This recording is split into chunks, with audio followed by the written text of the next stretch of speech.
Never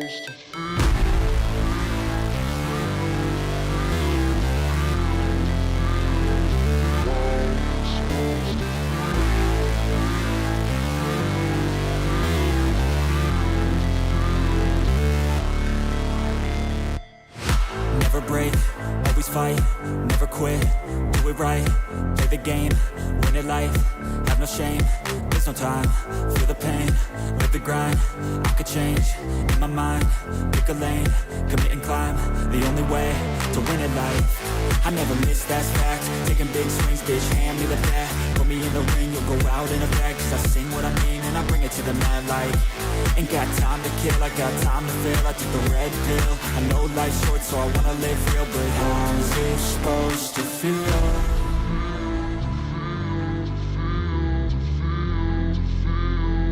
How's it supposed to feel?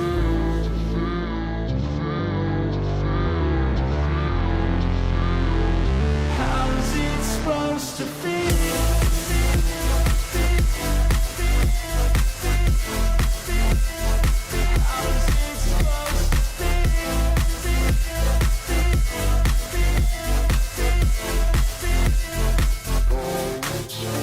They wanna sing my name, but they holding back. They wanna say they hate, but they know it's cap. I ain't play no games, I just do, that's fact. And I don't feel no shame, it's a mood you lack. I go crazy, nah bitch I ain't lazy. Track after track, I work on this shit daily. Pass me the jack, right as fuel, got me hazy. About to unpack all these things I've been chasing. I've got visions in my head, like memories after death. To be a legend instead of something you can forget. I'm living up every breath, I'd rather lead than be led. I'll fill the seats as I spread with every word that I've said.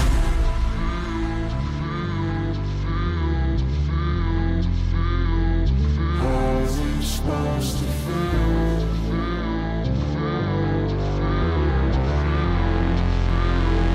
How's it supposed to feel?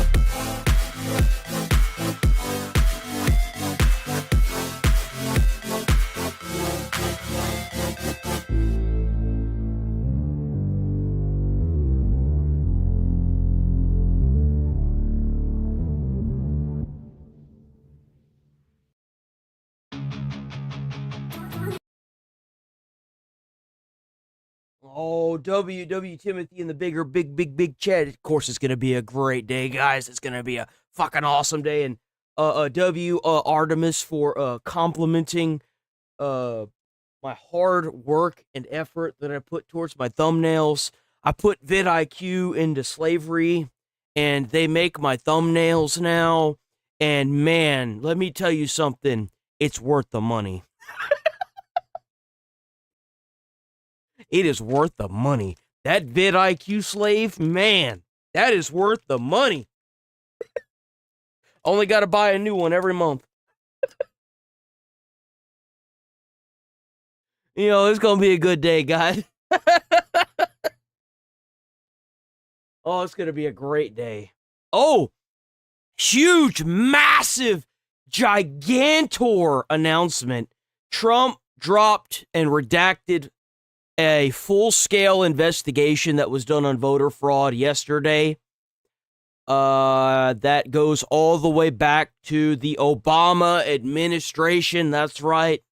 Big, awesome news.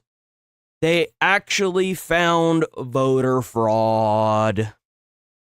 And they fully unredacted and released all the investigative information that they have. So, per the usual, another Trump W, I guess. Hopefully now, pushing voter ID will be more and more likely. I need the playlist. There's no reason for not having voter ID. Everyone agrees with it. The only racist people are the Democrats. Why is that?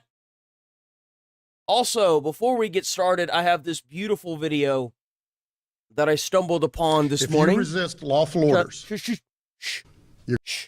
I know. Be silent. I found this amazing, beautiful video about Elon Musk today, where the View is trying to tarnish our great king. Holy shit. He said what? What is Elon Musk doing with his money? He's about to become a trillionaire. He is a trillionaire. Yeah, Where's he's a that money? He trillionaire. could save a few countries with that money. Yeah, he could. That's Is he true. going to? No. No. People who have that much money, it's like, what do you think you're going to live His forever? face, bro, you could see the cogwheels turning in that brain. He's like, I'll do you one better, Karen. Line, come on. Wait, so a few points, Joy. Less than 0.1% of Elon's total net worth is actual cash sitting in the bank. That's around 1 or 2 billion at most. The rest of it, meaning 99.9% of it, is pure stocks and ownership in his companies like SpaceX, Tesla, and others. Now, those companies have created over 160,000 direct jobs, over 600,000 indirect jobs through their supply chains, and well over 500,000 more induced jobs from broader economic activity. So if we do the math, at least 1 million people globally are able to put bread on their table thanks to the jobs that Elon's companies created. Now, on the other hand, you, Joy, you are worth $30 million. And unlike Elon, you haven't created any jobs. You're not a founder or owner of a scalable company. And so most of it, if not all of your $30 million, is actual money ready to be spent. $30 million, that is generational wealth. And as you just said, are you going to live forever, Elon? Are you going to live forever, Joy? Why aren't you giving away your money? With just, I don't know, 1/3 of it, you could probably feed 3,000 people darling. for an entire year. Like in your situation, in terms of cake, that would be cake for breakfast, lunch, and dinner. Cake for life. So, Joy, $30 million. When do you start your giveaway? Hold them personally accountable, and they will roach out every single time.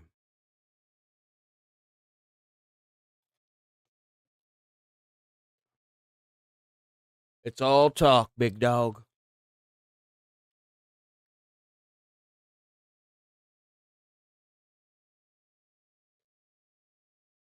All right, let's get into some games, shall we? I got my bag of pickles.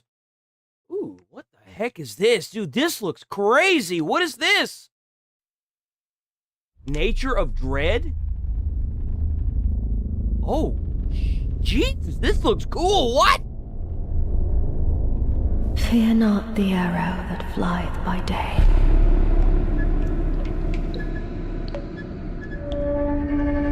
nor the pestilence that stalketh in darkness.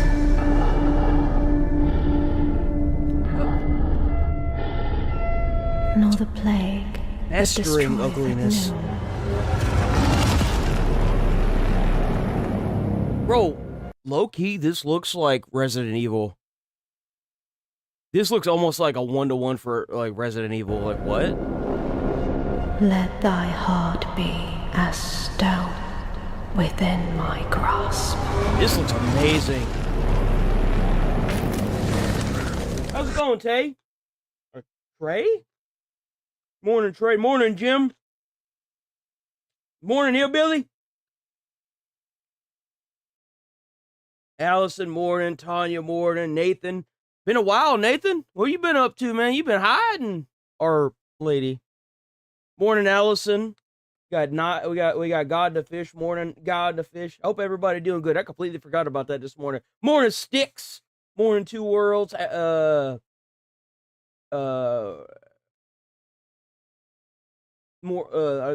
Nathan for the 6 jewels for the chili this morning. I see 2 chilies in there already. W Artemis as well. I think that's everybody so far, right? Yeah, W Chitter Chatters. Y'all are awesome. Keep it up. Love seeing y'all. W. I'm gonna call you Jim Dean because that's what your name looks like. Jim, your name looks like Jim because it's Jim Day. I'm gonna call you Jim Dean.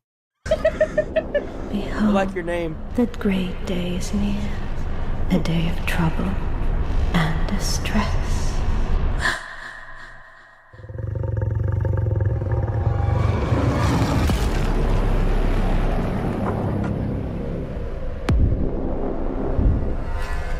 Oh, and morning, Darling Winters as well. She's over in the Twitch chat.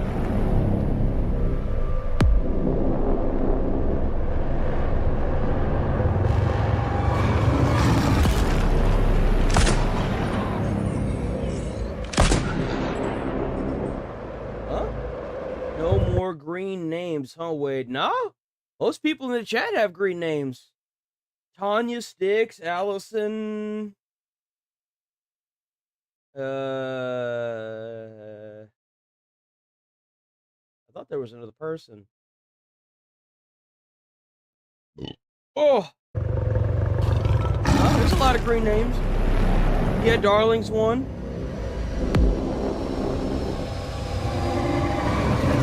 It could just be the phone janking out of the actual video. This looks good, by the way.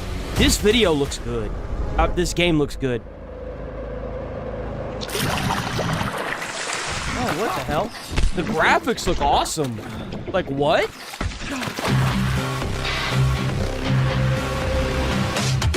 The music is awesome.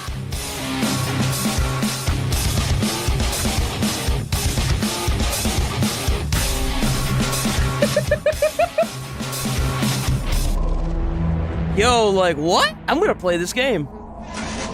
Oh! Oh! Oh, the house is moving!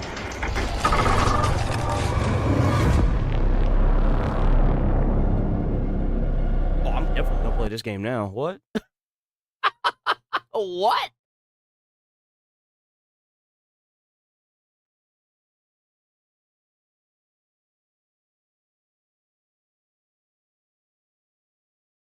Was the intended way, but Jimmy Dean is a delicious brand of bulk sausage. It is. I would say that Jimmy Dean is like the best brand of bulk sausage. I mean, are there any like that contenders other than like maybe like some small company that no one really like knows yet, you know? I'm sure there's a what is this? Oh, Daisy, I don't give a shit. Graft? Oh, this is that one weird game, right? Hey, remember how we met? You were sitting there on your bike and you just had to talk to me. You said seeing me, you felt a shock. And I said,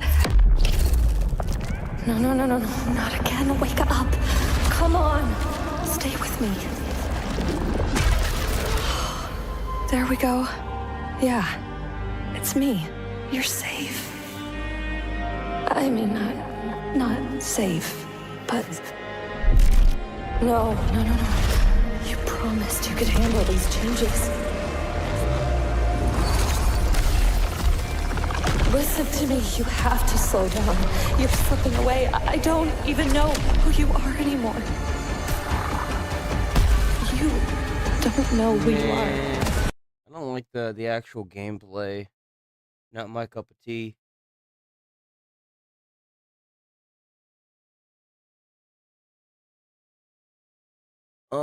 Storage Hunters, Virtual Fighters. Some games got launched yesterday. It seems like a lot of games that I won't touch, but oh, this one looks really cool. I want to see this one. This is the tank sim one. Here we go. This one looks really good. You play as... Oh, are you just making them? I thought this is the one where you actually, like, fire the tank and stuff. Is that not... Is it not this one? No, I guess not, huh? Oh. Oh, no, no, this is the other one. This is the one where you're inside of this big, turret on, like, a mountainside. And you launch every now and then, right? Yeah. Okay. It's that one. Oh, man.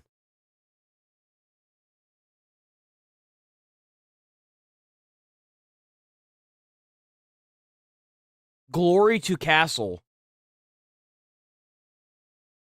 That's fun. Not really seeing any. Oh, yes. Oh, yes. We got a new trailer for Wolverine. Oh, let's go. I'm super hyped for this game. I've lived long enough. It's all started to blur together. Damn! Every fight. Every death.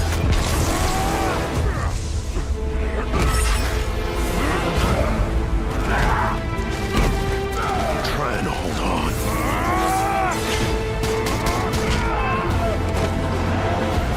I can feel it slipping away.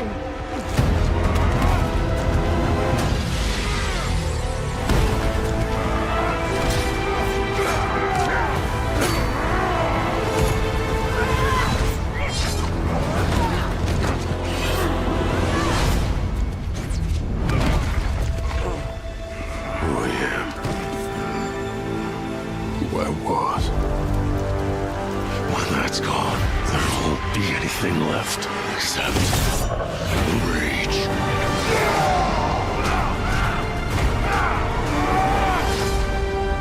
Yo! Yo! It's coming out in September, boys! Yo! We got a release date. We have us a release date. Let's go! Ho, ho, ho! That was super hype. W trailer.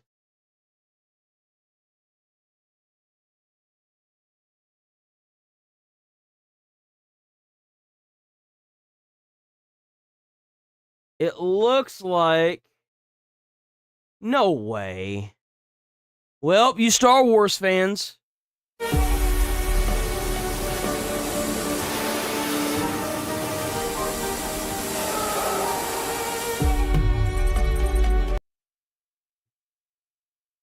The hell with it. We'll let the music play.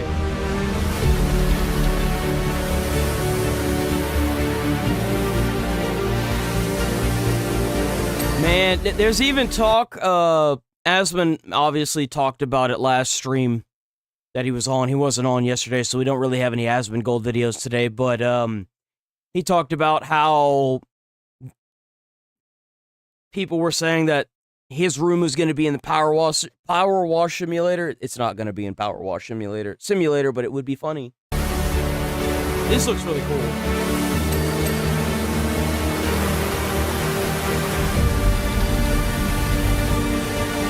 I thought that thing would be bigger.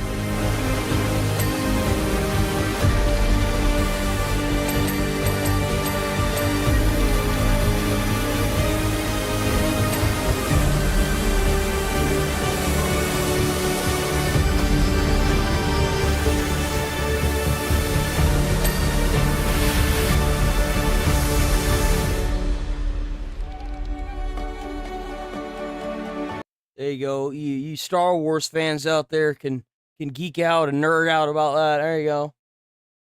Oh, by the way, unfortunately, I'm gonna have to start going out. I'm gonna have to start rolling up out of here back at 11:30 because with the new changes, I've had to start editing my videos slightly different, and it's taking more time now. So much so that I'm being pushed into like the 6 to 7 o'clock p.m. range, which is definitely outside of my scope. I try to be done before my fiance gets home, but you know, that hasn't been happening lately because of the new editing that I'm using on the videos, which, by the way, I think is working. So I'm gonna go back to rolling up out of here at 11:30 until I can get accustomed to the new editing that I'm doing for the videos.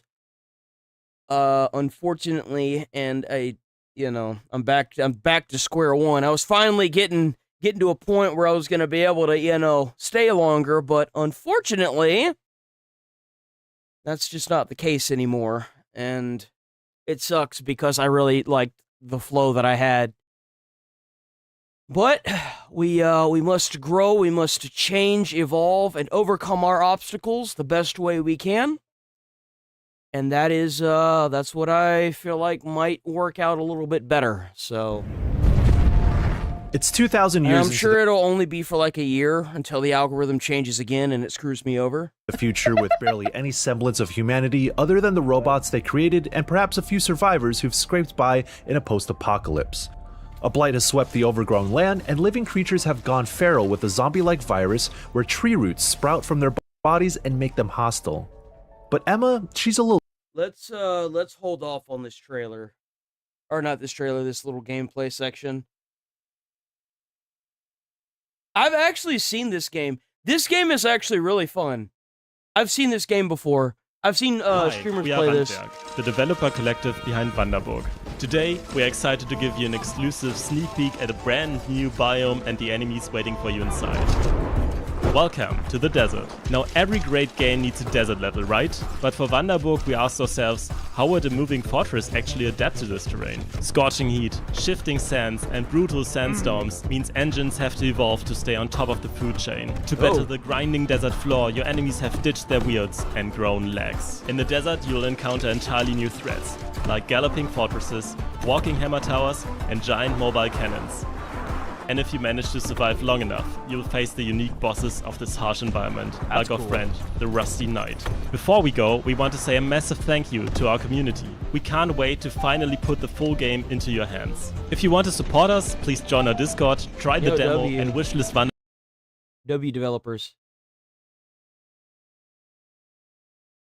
Let me make sure that we're not missing anything. What is this? Oh, what? What definition is this? Wait, what? What even is this?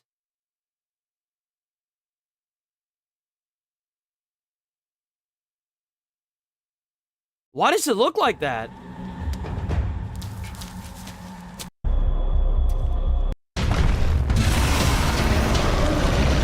What? What is this? Pre-recorded footage gameplay? There's not even any gameplay in this. I don't know about this game. I want to see actual gameplay. I don't know about that. I don't trust that.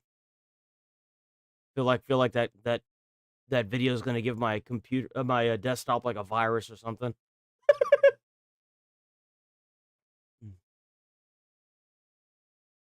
Oh, Pal World? Yeah. Dude, Pal World's been going ham. Everybody's been playing Pal World. The new update, like, holy crap.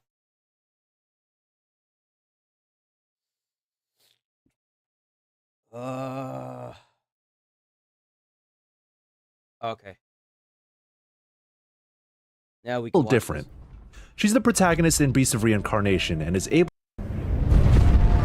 It's 2,000 years into the future with barely any semblance of Bro, humanity that looks like a Star Wars Walker thing.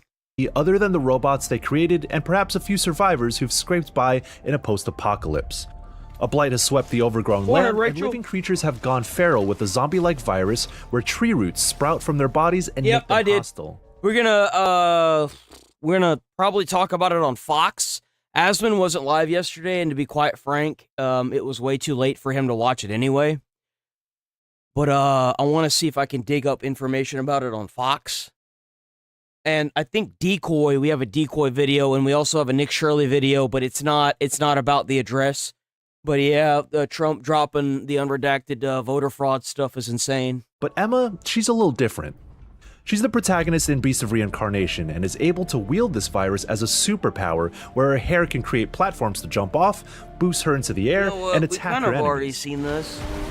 We already seen like bits and pieces of that, so let's just move on. This game looks really good. World War I. Rated mature.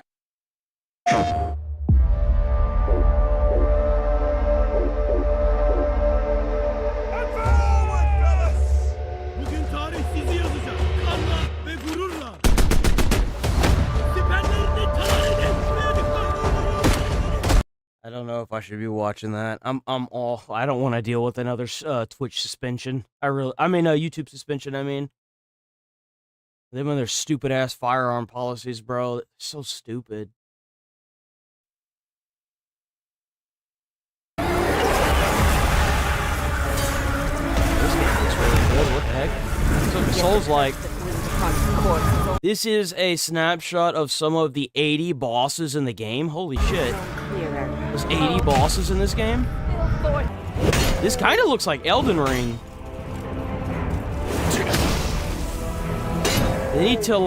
They definitely need to work on the white balance for this for sure.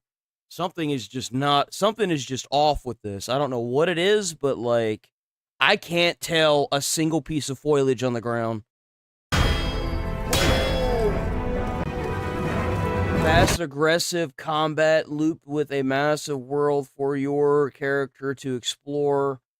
Gaming Bolt. I don't care about games journalists.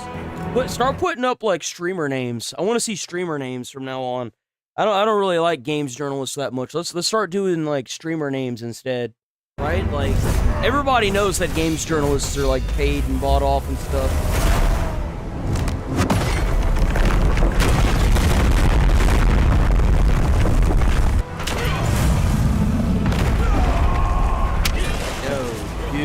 What?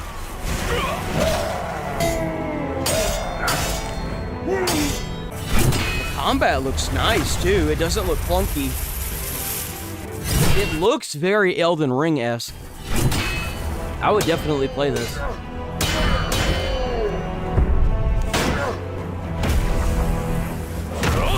Oh. Oh.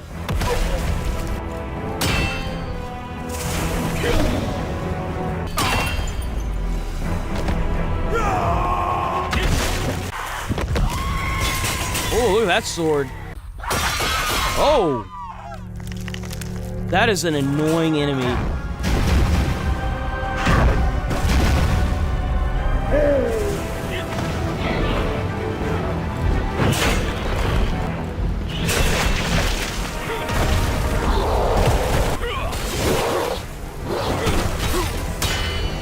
This looks really good. I don't have a single complaint for what I've seen so far.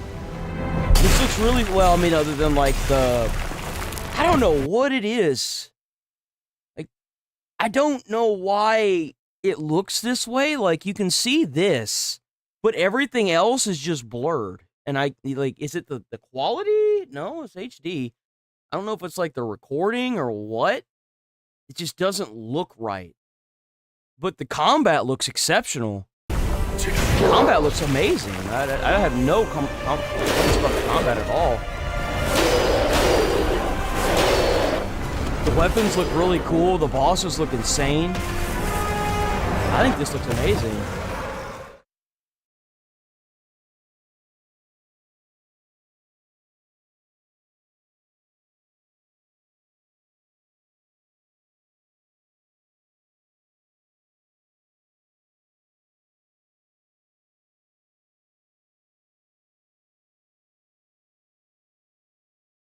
Okay, that's everything for that. We got us some more Paraz, boys. I started watching it this morning and I was like, no, I can't. Hey, did you know Wolves and Ravens could be best buddies? Bro, I knew I liked you, dude. Come here. Yeah, and when I say friends, I don't mean they wave at one another while crossing the streets. No. I mean they have a fucking symbiotic relationship. Really? Ah, Venom. You see, ravens are scavengers, which means part of their food source is picking dead bodies clean that are left by other predators. And ravens are also... I love that he uses Doc as like the predator, dude. It's hilarious. Very smart. And they're smart enough to know that one of the best sources of these leftovers is following around a wolf. Y'all want to know something really funny? Hold on.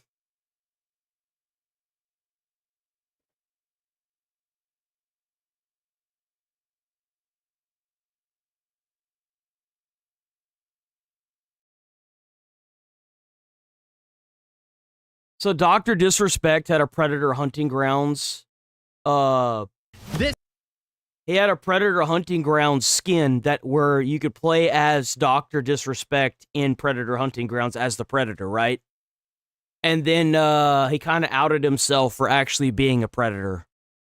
For allegedly, you know, having inappropriate messages with an underage person, allegedly.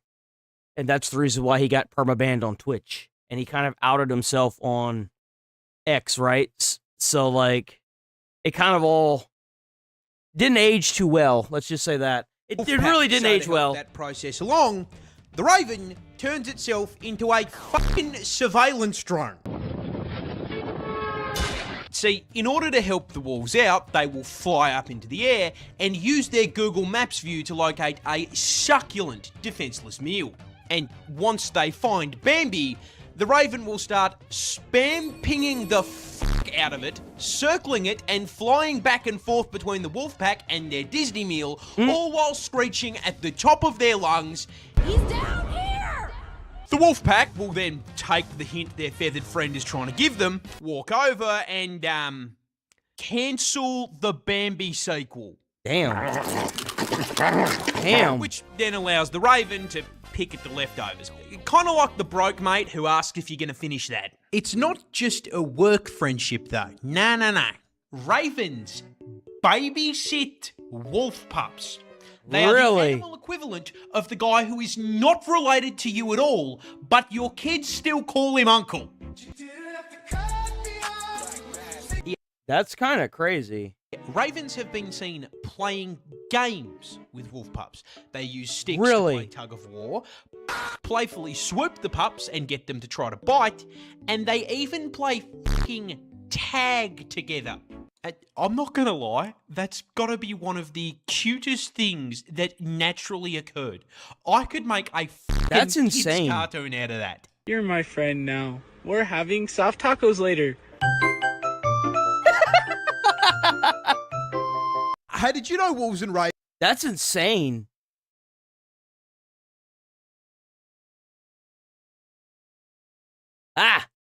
New daily dose of the internet. Let's go. Hello, everyone. This is your daily dose of internet. W daily dose of the internet. Hell yeah.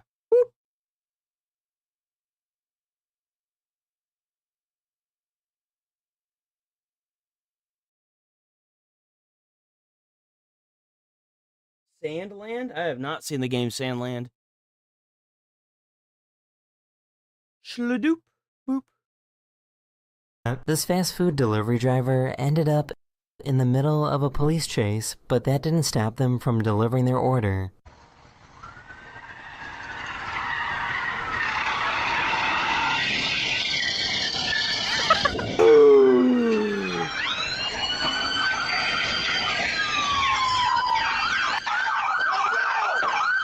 Yo!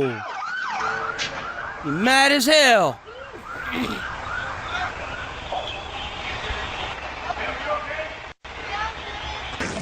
Wait.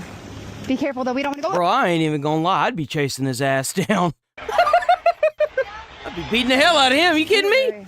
Be careful though, we don't want to go. Whoa! I guess this referee really... Yo! What the hell did she do? Wait. Be careful though, we don't want to go. Damn! I guess this referee really had a close eye on the game. Oh! What kind of penalty is that? I don't watch football. I feel like that's a pretty hefty penalty, huh? Like a tackling the ref? That's, bro, that guy's defense is outrageous. That guy's defense is insane. What the hell was this dude doing? Like, why was the ref there? He should have known that wasn't gonna, like... My password?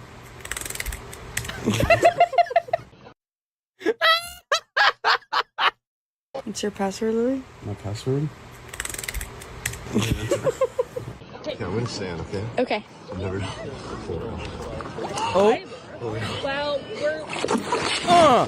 This guy really had the best seat in the house. Get ready, my friends. Oh my God. Wait, I thought it was. What? Why is there water? That is the best seat in the house. Like what? Y'all have that one tool that just makes you happy. Let me show you the tool that makes me happy.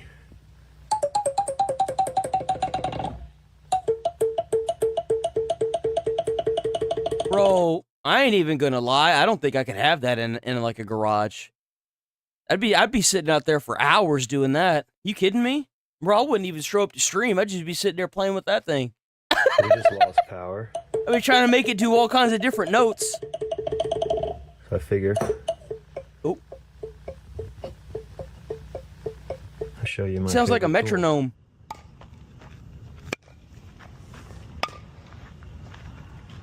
Now that's a sport. Hold on now. Oh! This whole town got together to celebrate this woman's 100th birthday.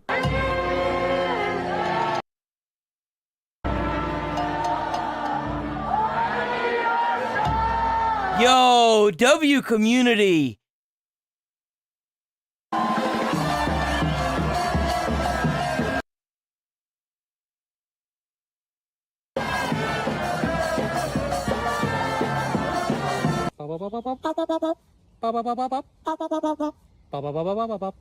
It's so creepy to see ravens and crows talk like that. I don't think it's crows, ravens. Because, like, the way they move their beak, it kind of surprises you that a voice comes out. Oh,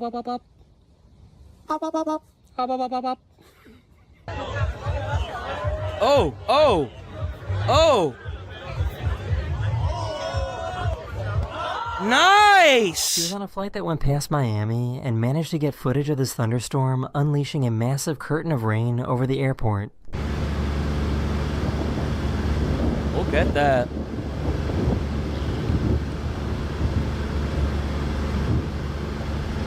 This has got to be the weirdest way to demolish a tower.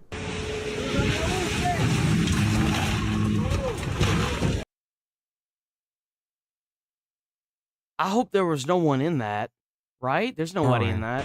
Oh no, they've got it attached to the side of this car. That actually looks like a ton of fun. They should have left it alone if it stood. Here's my philosophy: if you run a truck into a tower like this and nothing happens to it, you should just leave it alone. Just let it stay there. It earned its place, you know. Oh, oh, oh, oh, oh, oh! Damn! Oh my god. Bro, she's miles above everybody else there. There's no way. There's literally no way. Guys, I could jump up pretty high. Look at this. Look at this. God damn, bro's built like the damn Hulk. Look at that. Look at those cheeks, boy. Like, damn. Bro's all beef. That's straight levitation. Видели арт-объект на Сайме. Никогда здесь не были раньше. Зеркальный лес называется. That is freaking creepy, bro. Like, what? There's just a forest that has, like, these mirror boxes in the middle. Dude, I don't like that at all. That creeps me out, bro. I don't like that. That's so weird. Like, what? Oh, look at him. That's a happy boy. Oh! I'm no mechanic, but I'm pretty sure it's not meant to do that. Yeah, you weren't kidding. You weren't kidding. Whoa. Holy. Whoa! Sounds like damn gunshots. Damn! Bro, I would be sticking shit right there. I would be throwing Coke cans right there. I would be putting, like, boxes there to see what would happen. Dude, like, I would have hours of entertainment from this. You have no idea the amount a dude's mind can go through when he sees something like this. I'm already thinking of stuff that I could put right here. I'd put, like, maybe a brick or something right here. Put some, like, fireworks right there to see if it lights them or something.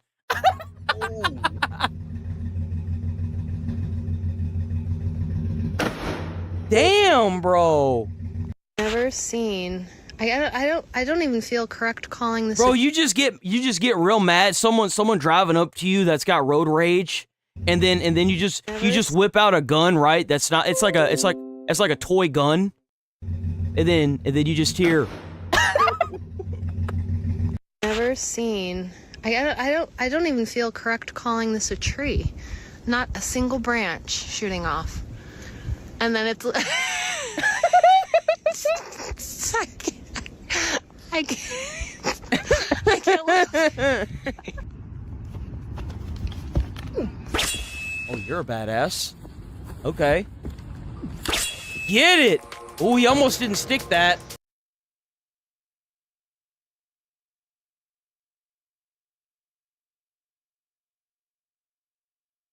Oh, oh, oh, oh! Yo, when you got the strength, but gravity doesn't. It's not bolted. That's a liability right there. Oh, you know what? That's not even how the machine's supposed to be used. He should have stood on top of these or like held it down, you know? Oh! Nice catch though. Some oxygen.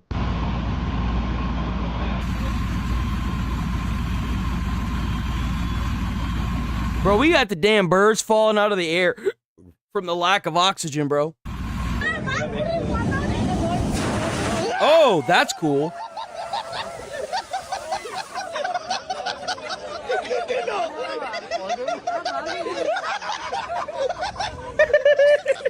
Bro just got blasted. My favorite clip this week was this absolutely awesome video of some Dude, his shirt is amazing. I don't even like dinosaurs, but his shirt is awesome. It's collared, too. guys finding a T-Rex tooth. I was working through this layer with my shovel, and I haven't found a lot. And finally, I felt a little tank. That's the back of a T-Rex tooth. He found a T-Rex tooth. Right here. Already got some glue on that crack. Let's see if it's all there. Oh, man. Wow. Whoa. That's a good one. Get Nice. Jeez. That might be the tooth of the site so far. Hi, baby. Hi, baby. Hi, Mama. Look, he wants a bite. Let's go get him a bite. Oh, we don't have anything for you. He's like, hey, yo, check this out. Check this out. You got anything for me? Yo, what is this door? What? Oh, yeah, no, I don't like that door. Here's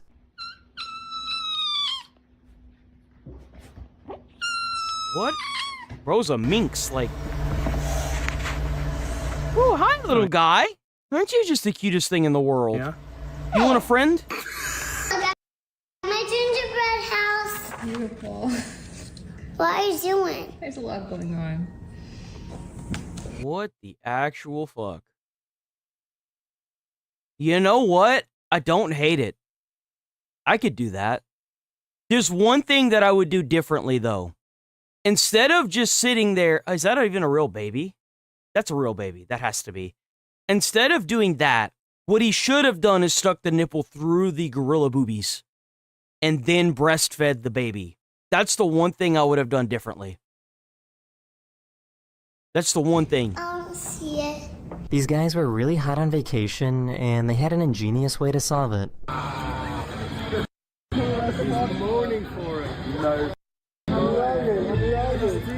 How do you even get a piece of ice this big? You're not getting that back. 오, 야, 얘 진짜. 우와. 오. 야, 그 옷 입고 하니까 더 멋있다. Damn, she's really good at that. 우와. Wipe the saucy grin off your face. We're staying at a place in Italy. It's so beautiful. It is absolute. What the hell? Bro, you ordered like a storage unit. Like, what is this? Bro, like the hallway is great, but you're kind of missing like the extra 3 feet of your room, huh? This place in Italy. It's so beautiful. Like, what is even the midsection to this? Like, what? There's like a whole like room right here in the middle. Oh, I see what happened. They've got these butted up together because these over here are like super close. Okay, that makes sense. It's so beautiful. It is absolutely gorgeous. It's small, but hey, I mean, you have an open window, 2 beds. What the hell is that? Bro, you don't even have, like, is there not a toilet in here? This bathroom doesn't even have a toilet. Why do you even have the shower? You could have saved room. Well, then you would have to deal with public. I feel like having to take a shower in public is completely different than using the bathroom in a public restroom. But, like, that's insane. Shower. Look, I don't know about y'all, but if I go to a hotel like this, I would want to see somebody inside of the hotel bathroom, like a woman for the woman's and a man for the man's, kind of like what you see in like club bathrooms sometimes. You'll have somebody that sits there and he's got like little soaps and he's got like hand sanitizer or something, right? He just sits there and he hands out towels or whatever, right? And he just kind of like sits in the bathroom next to the sinks. And I would rather go to a club and or a hotel that has somebody whose designated job is to just sit in the bathroom and make sure that everything stays clean. I would feel much better if I stayed in a hotel that had that as opposed to one that didn't, even if it had showers in it, because I would feel way more comfortable with that, knowing that, you know, there's a possibility that after every time someone uses the bathroom there, he goes and checks to make sure that there isn't crap all over the place, you know? So, I don't know, it's just a personal preference. But man, these beds have got to be the smallest beds I've ever seen. Like, you roll over and you're like eating the floor. Like, how do you, like, dude, if you're an American, don't go here. You're gonna get cooked. You're gonna have, like, you're gonna be leaning off both sides of that bed.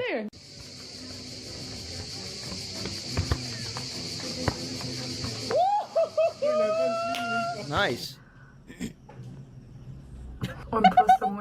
Yo, that is so deep.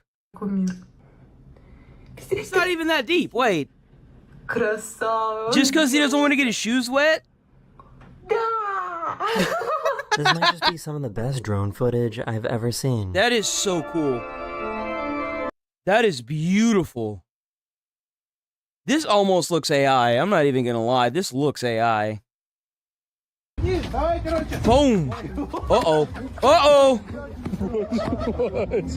I hate having a long name because it's like nobody even give a damn about you. Nobody even give a damn. Like, bro. Oh! The N is inside of the, like, that sucks. Why wouldn't they just do it on another line? That is so crap. You couldn't. And it's so hard to see it too. Like, what? Nobody even give a damn. Like, bro, you couldn't have spaced it out. That's like, dang. Sit. Roast beef? Twilight. View dance challenge? Doc Martens. Candy Marie? This might be the goofiest wedding ever. Marriage. Oh, God. Marriage is what brings us together today. Marriage, that blessed arrangement, that dream within a dream. Bro, I'll bet these two are the goofiest people at that wedding, too. You know they wanted this. That blessed arrangement, that dream within a dream. Sorry, I just had to pull over randomly because I saw this on the side of the road.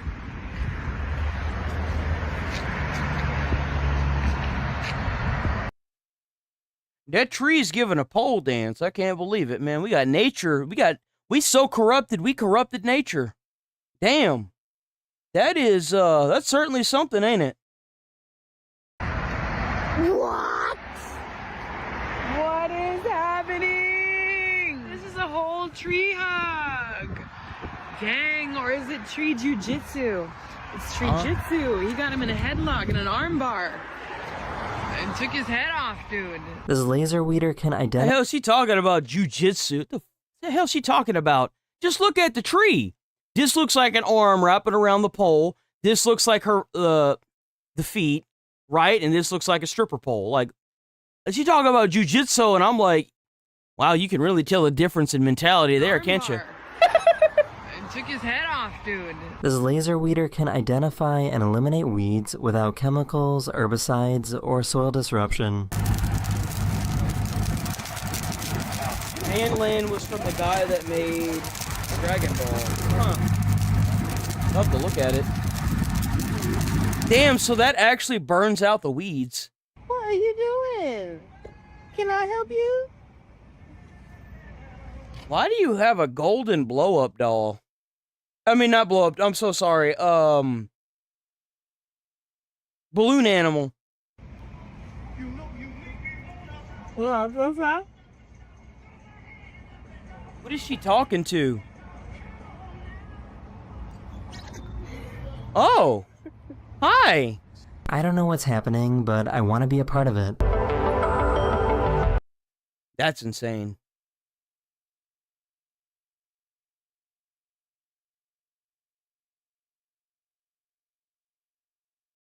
Wife's dishcloths.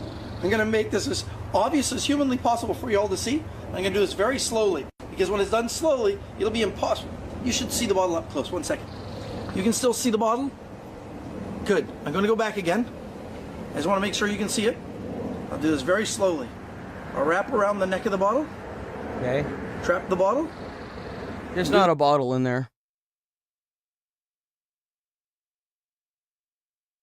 There isn't a bottle in there. That's just the top of a bottle. I can tell because your hand is a fist right now. You kind of screwed it up. This very slowly. Watch. There's also no bottom. Like, there's not something that is noticeable here. There's no outline of it. Trap the bottle. And do this very slowly. Watch. And the bottle vanishes. Hi, Pearl. Hi. Did you have a good day? Did you have a good day? You did? You wrong for doing that. You know you wrong for hyping that dog up like that. That dog about to urinate everywhere, bro. You hyping that dog up. That dog going crazy. Have a good day? Did you have a good day? You did? He's not letting age stop him from playing on the trampoline. That's gonna be me. I'm gonna be 75 doing some stupid shit like this. I'm gonna have people going like, how are you still alive? And I'm gonna be like, I don't know. Damn. Lift it up. Oh my god! Cow. What is it? Oh, that's nice. Is that a fish? You got a good brisky there. Oh my gosh, and a couple good mayos too. Look at these. Guys, you gotta look at this. The end of the rainbow is TJ Maxx and Home Goods. Look how Gorgina and Ross. It ends at Ross and Trader Joe's. He's managed to make music out of glasses.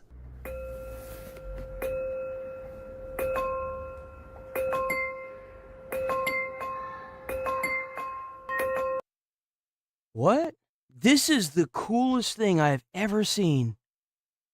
He's actually got like little diodes hooked up to these so that way whenever he plays the tune, it like shocks the pan and stuff and the glasses.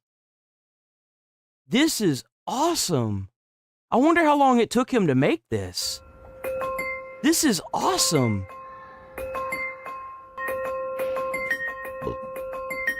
Oh, and he can control the intensity of the electricity based on the dial.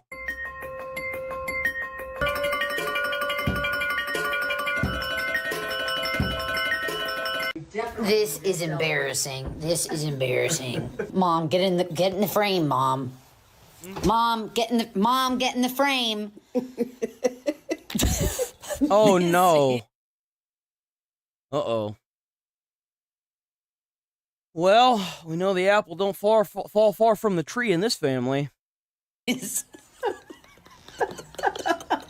I never expected this clip to end in a wholesome way. Oh! Oh, yeah, I'm out of the way, yep. Holy, you okay, buddy? Yeah, I didn't even hit. I'm so proud of you, bro. This bachelorette party thought the police officer was somebody else.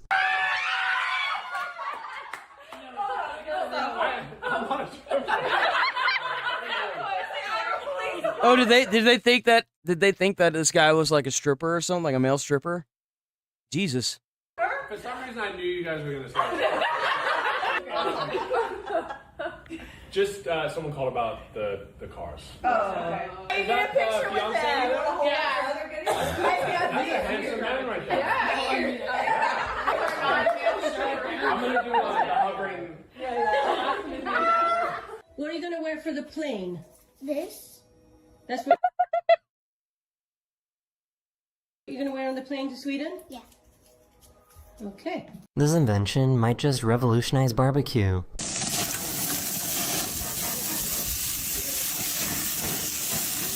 I'll take 50. I'll take 50. You take souls, right?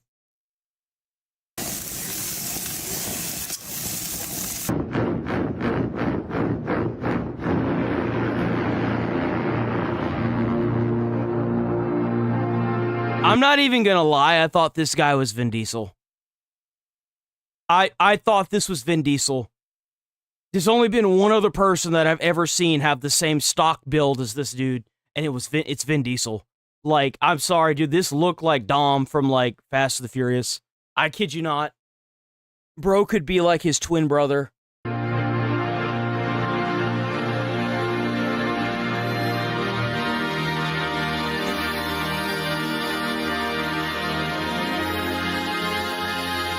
A tornado hit a transformer in Texas and caused these blue flashes. Yeah, I bet it fucking did. It seems to be the only thing that nature fucking aims for, right?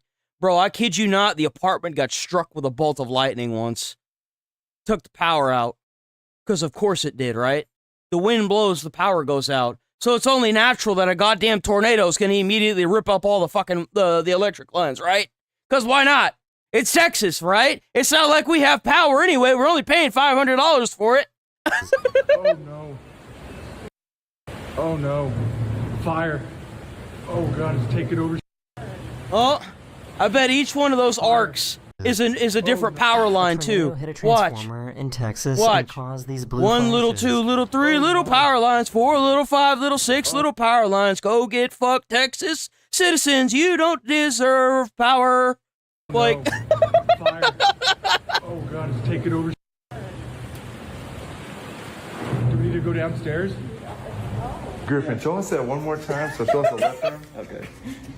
The left arm, I'll put your fine like this, right? Okay. And then how about that right arm? My right arm though, can only go there. Get a little pull. Oh my goodness. Bro, are you seeing this? I think he could convince me to buy just about anything. Hello? Una copa, un ananas, por favor. Dude, enthusiasm is like, attitude towards something is everything. That's the reason why I'm so heavily advocated for people that are just being asses. Look, you may have a bad day and you get pulled over by a cop, but that cop, if you were just not a dick to the cops, you could change not only his day, but your entire day. Because, like enthusiasm, being, like, a nice person, that it spreads like fire way faster than just being a negative person. Just being, like, nice can spread. Just be nice. It's not like we all live in hell. Everybody has a different story they have to tell, right? Everybody's got their own personal dilemma they got to deal with on a daily basis. But how you talk about it and how you handle it and how you show yourself to the world is what matters. Like, if you walk up and life's being a dick to you that morning and you go around spreading the dickery, then it's going to come back to you later that evening even harder. But if you go out and you take what you have and you just, you play the hand that you're dealt that morning and you make do with what you got, you just kind of eat the shit for the day, it's going to come back to you at some point, you know? Like...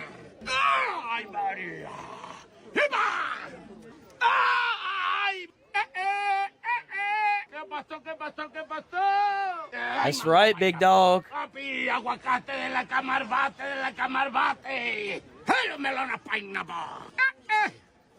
Bro, I bet that dude sleep well at night putting out all that energy. W.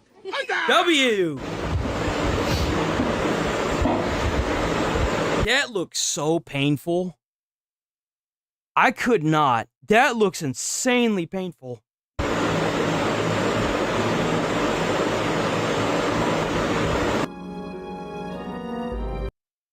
I see he... What the heck? Yo. I always wondered what happened to the flying saucer that Trump redacted earlier this year. Unredacted, I mean. Amber, come here. Amber, come on. See, something tells me you're never going to teach this dog much of anything. Something is obviously very cognitively wrong here. You know when you look at something and you just know that something just ain't right about it? I'm getting that feeling. Come on. There you go. That is the end of this video. I hope you enjoyed. Oops, I didn't mean to click that. W Daily Dose of the Internet. W Daily Dose of the Internet. Months posting about Shia LaBeouf. So you know I love me Shia LaBeouf. I don't know why, but I love Shia LaBeouf. To me, he's just awesome. I don't know what it is, bro. I just love before Shia he finally LaBeouf. walked up to her car and just begged her to leave him alone. And things just got so far out of hand that she was just arrested. God bless you. Leave me alone. Hey, you're scaring my dad. You're scaring my people. You hear me? And this isn't the first time for her being contacted by the police over claiming that Shia is her husband. So I got... That's so creepy, bro. Why is it that, like, people just keep messing with Shia LaBeouf? It's so weird. You had those two, like, allegedly there were two, like, gay guys that tried to, like, fight Shia LaBeouf when he was drunk and stuff. You have this lady trying to sit here and harass him. Like, there was another incident. Like, what the hell is going on here? Like, what is going on? Bro, like, it's not like this dude's life is miserable enough. You gotta sit here and do this? Different people on Facebook that are friends of yours, and they're concerned that you might hurt yourself or someone. They said that you're posting that you're married to Shia LaBeouf.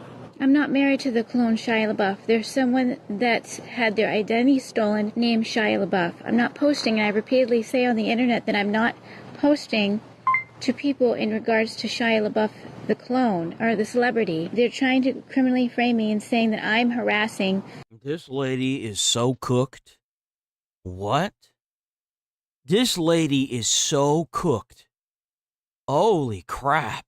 The celebrity. I'm not harassing the celebrity. There's something very strange. The cop's face is like, what the hell are you trying to say to me right now, lady? Going on. This lady needs to be in the Happy Hotel. You sitting here talking about clones of Shia LaBeouf and being married to like, dude, nah, Where my nope. DNA was We're not even going to try to pick that apart. Just put her in jail. Stolen, and we're in a very dangerous situation.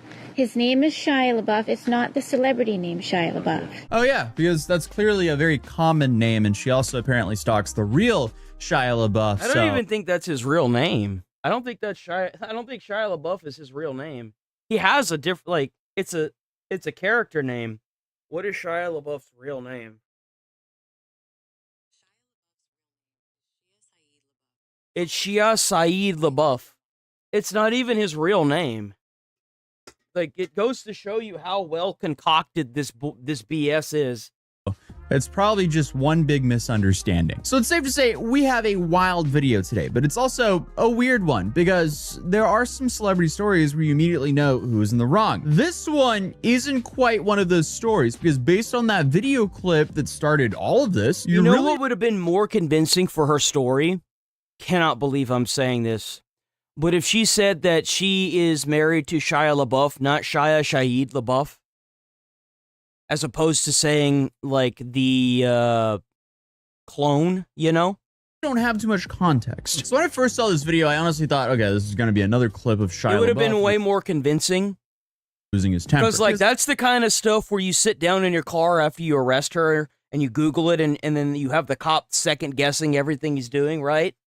Hey, let's be honest, the dude has had his fair share of public meltdowns over the years, but that is absolutely not what happened here. Instead, you see Shia calmly walking up to a parked car and speaking through the window, and he seems extremely exhausted here. Hello. Yeah, dude, like, Shia, how old is he? He's not even that old. He looks like he's in his 60s. Why does he look so old? How old is Shia LaBeouf?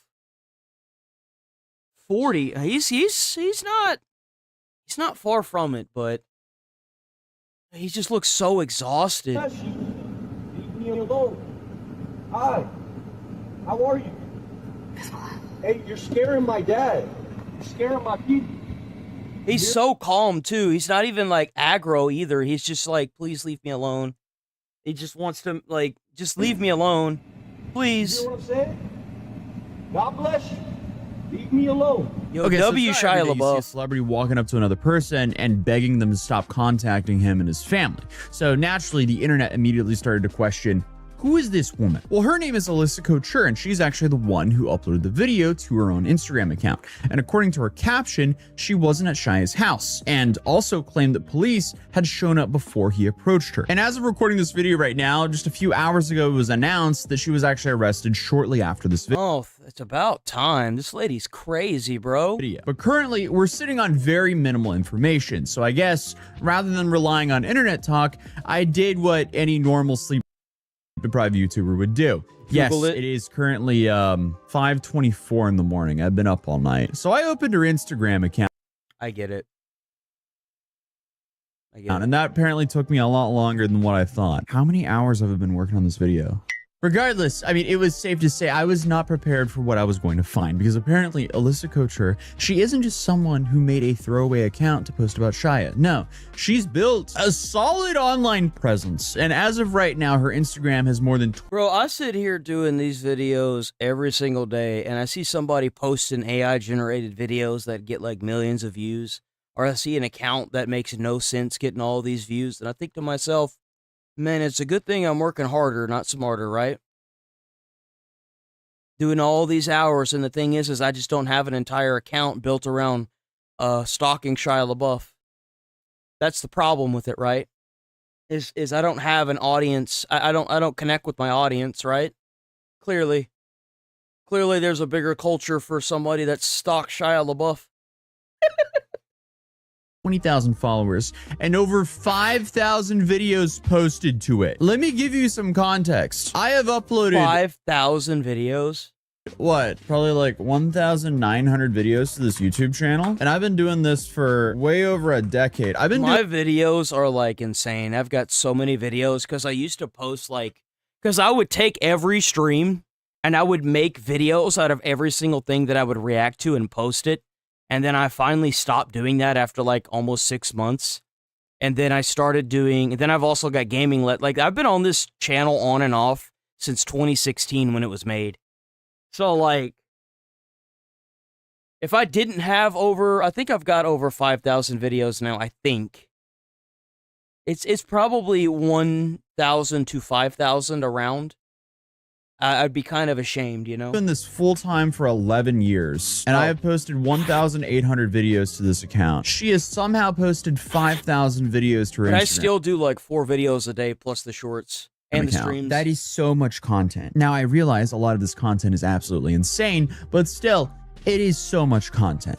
So apparently, she runs a website called Healthy Fashion, where she describes herself as a fashion author, fashion entrepreneur, public speaker, and planetary energy healer. Whatever that means. I'm going to be honest, I don't know what planetary energy healer is. Like, what, are we healing the Earth? Are we being healed by the Earth? What's going on here? I don't know. But here's where things take a fascinating turn, because right at the top of her biography, before you really get into her fashion experience. I know.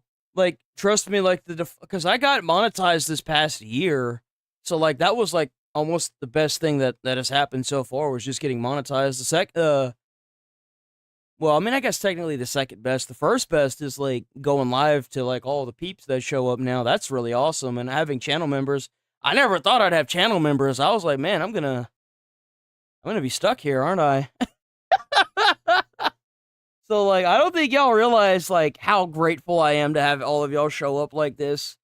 Like I said, even if one of y'all just kept showing up, I'd still be here. I mean, you can ask God to fish. I showed up just for him a lot of times.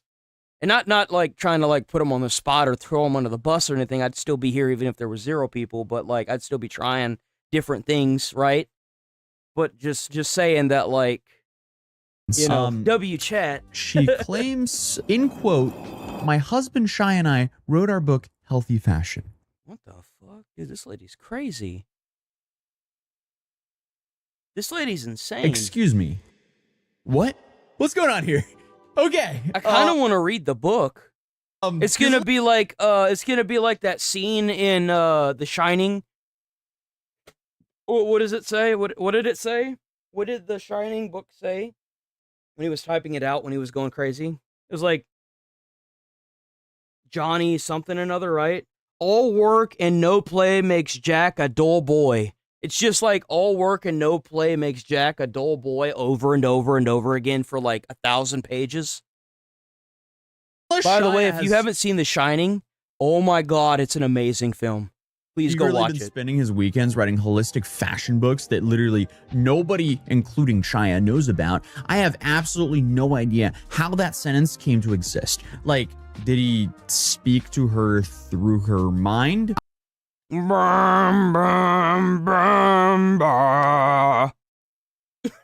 guess so. And it No, doesn't stop obviously there. he did. On her public GoFundMe, where I guess she It said, came to her in a dream. Just like Charlie Kirk and, oh man, I don't even know her name anymore. The crazy lady. Says that she's disabled and lists a whole bunch of medical complications, including schizophrenia. She explains that she's trying to raise money to buy a secluded home in Colorado. Honestly, me too. But then she writes something Candace else that Owens. immediately jumped out at me. She says the Colorado home will help me keep my husband in less danger. That is scary. That is some like Spooktober style, like harassment, kidnapping levels of danger right there. Like that's got like the danger zone warnings going off like crazy right now. Bro, if I could turn into a big flashing red light, blaring sirens, I would be right now. Like, holy crap. That's terrifying. That's like misery levels of terrifying, like the movie. Oh boy. So now you have your website referring to Shia as her husband and her fundraiser referring to her husband, and we're really just scratching. Bro, she's gonna snap up Shia LaBeouf and like break both his ankles, bro.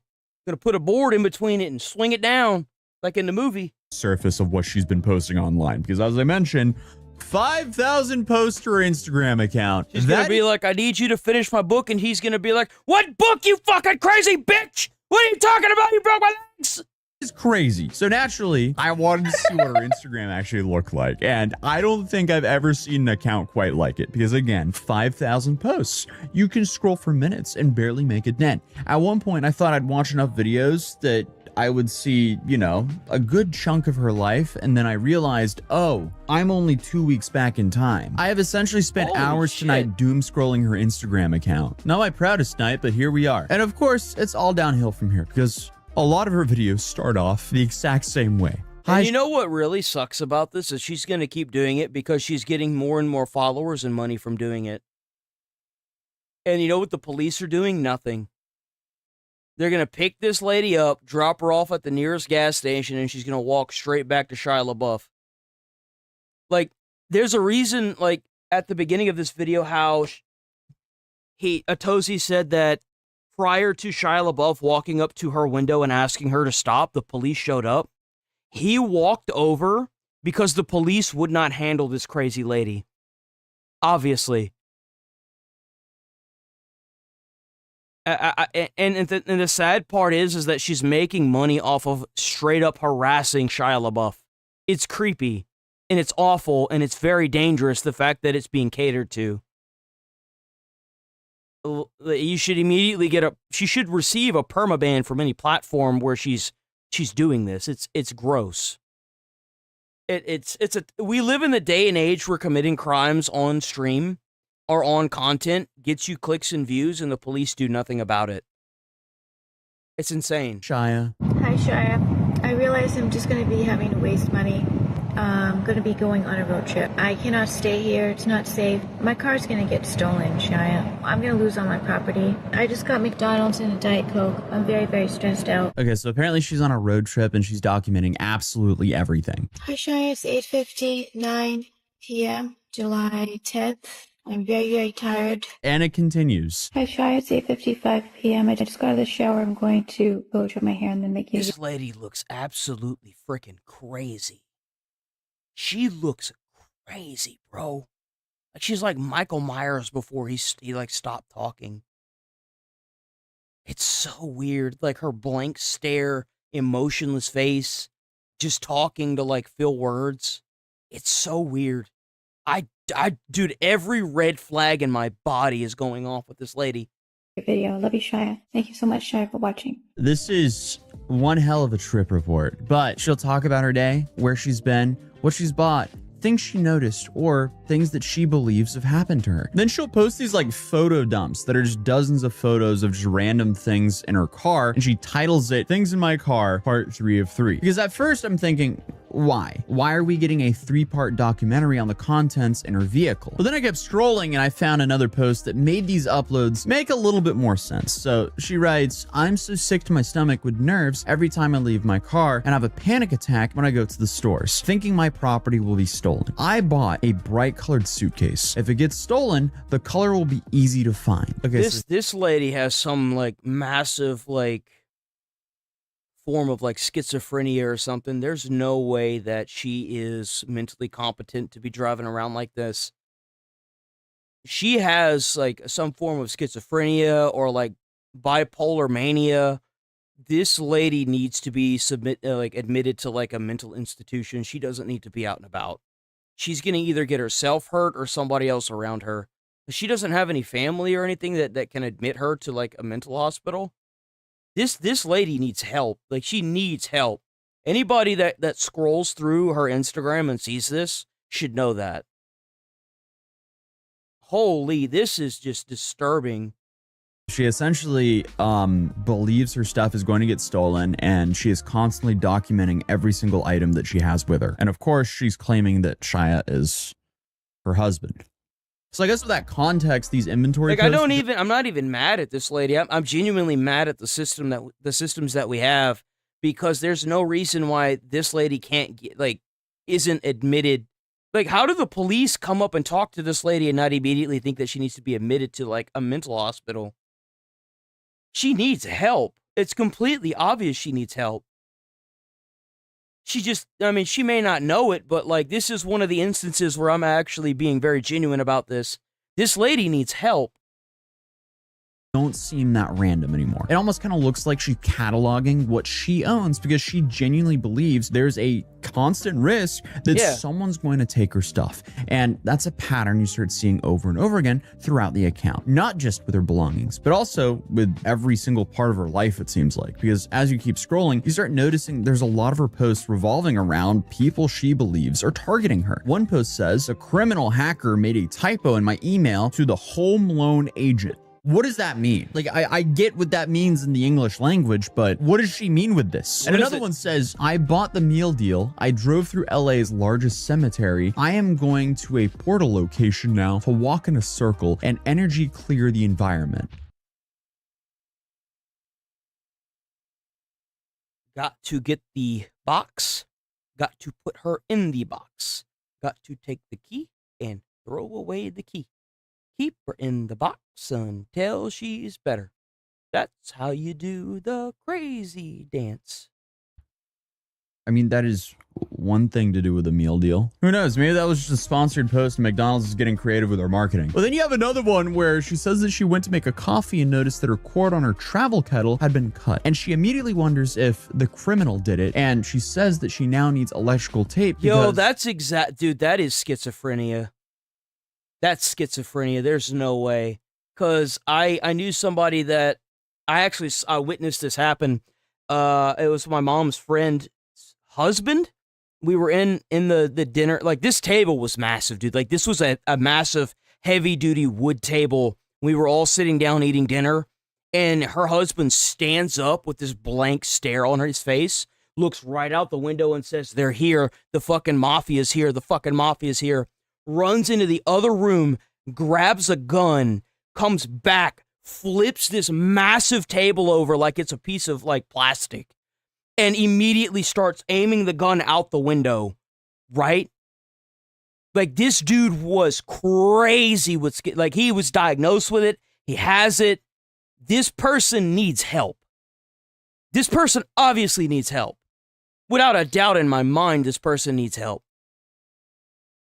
she's worried that her coffee boiler is going to break. Now, I do want to be fair here, and I'm not reading these posts because I think they're funny. I'm reading them because they provide quite a bit of context here. Because if all you ever saw was that 30-second clip of Shia LaBeouf walking up to her car, you might think this is some like weird random misunderstanding. But after spending way too much time on her account, I'm clearly seeing this is not a misunderstanding at all. This is essentially just a part of a much larger online diary that's been unfolding for months, because she documents pretty much everything: where she drives, what she buys, what's inside her car, who she believes is following her, who she believes is trying to steal from her. And then of course she kind of just like weaves Shia LaBeouf into all of this throughout her storytelling, if that's what you could call it. So I mean, if she's actually not crazy and she knows that everything she's saying is like worded in a way to make it seem like she's trying to come up with some weird crazy story, then I got to give her props for creativity. But the way, if this is real, if this is genuine, she needs a lot of help. And the unfortunate fact is, I don't really think she has family to help her. And it's sad that the police won't even admit her. With Hi Shia. And it's sad that there are laws that won't allow that either.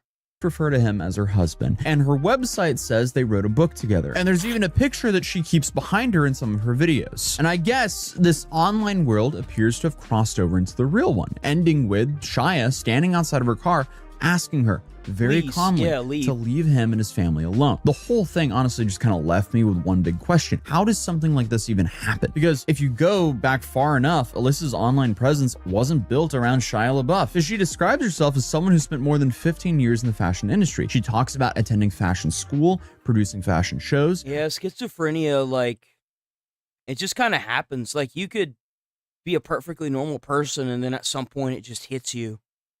Like, PTSD can cause it. Like, a lot of stuff can cause it. Hell, a bump on the head sometimes is enough.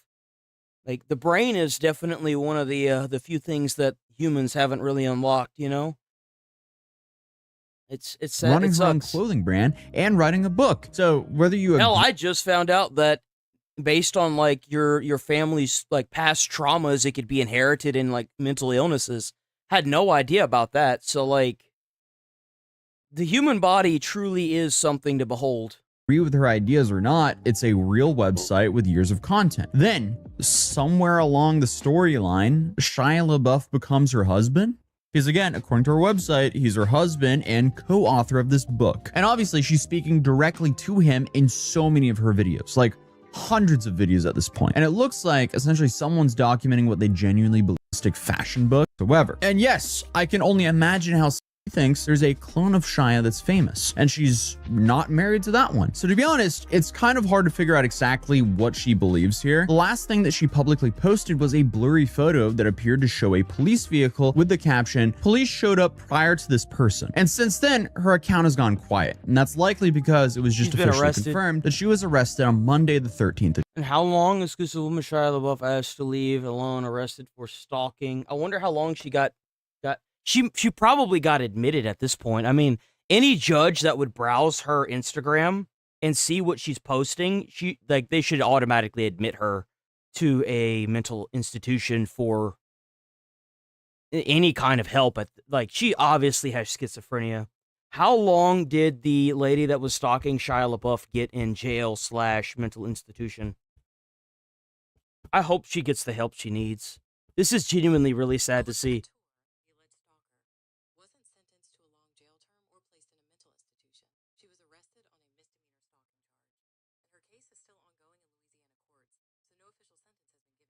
This happened in Louisiana.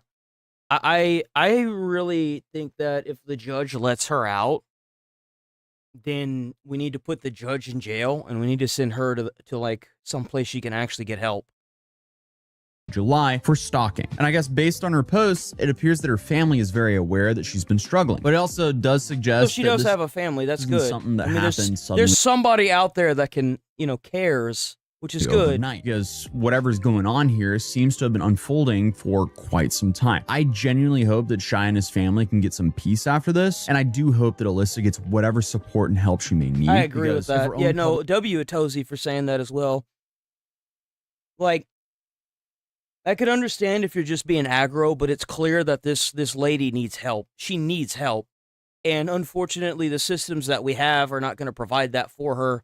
And she's not mentally competent enough to seek it for herself, right? And that's what really sucks about it. But W. Tozy. Clearly backing Republicans.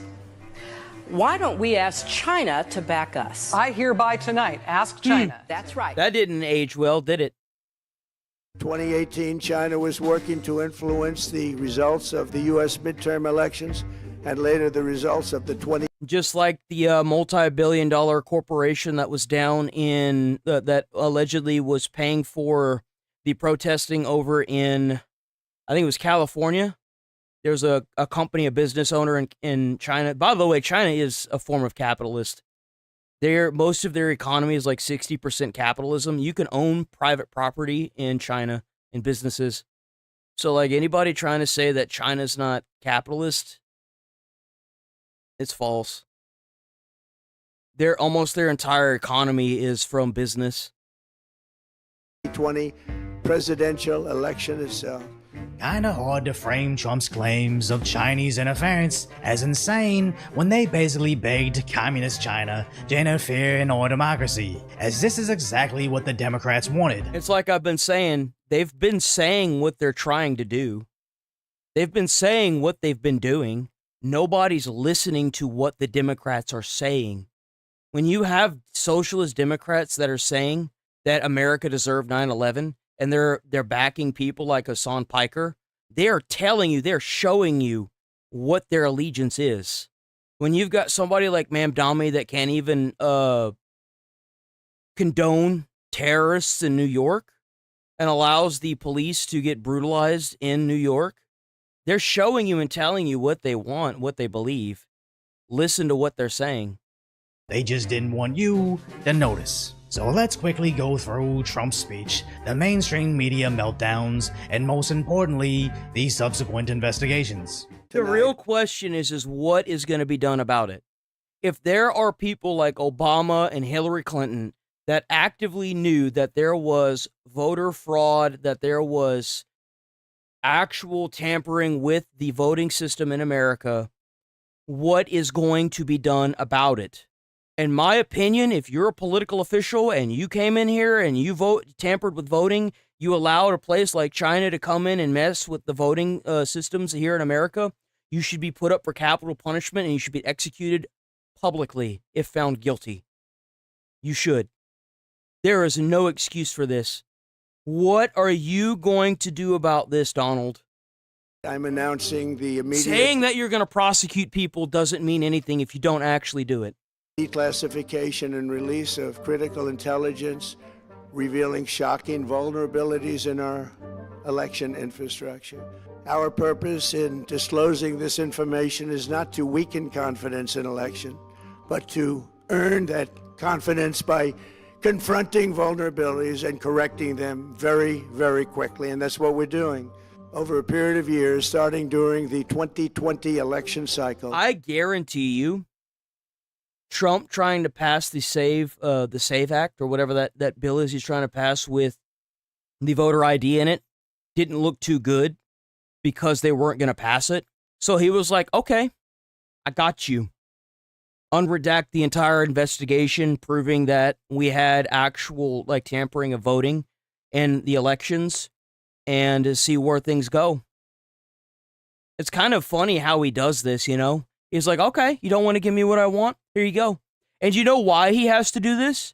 He has to do this because the thing is that Trump is a massive target even outside of the government. Whenever he left office the first time, they tried to put him in federal prison. So he's trying everything he can to get what needs to happen. And I don't blame him. Bro's out there fighting for survival at this point because he knows once he leaves office, they're probably going to do it again. The People's Republic of China carried out what is believed to be the largest compromise of election data in history, resulting in China's illicit acquisition of 220 million U.S.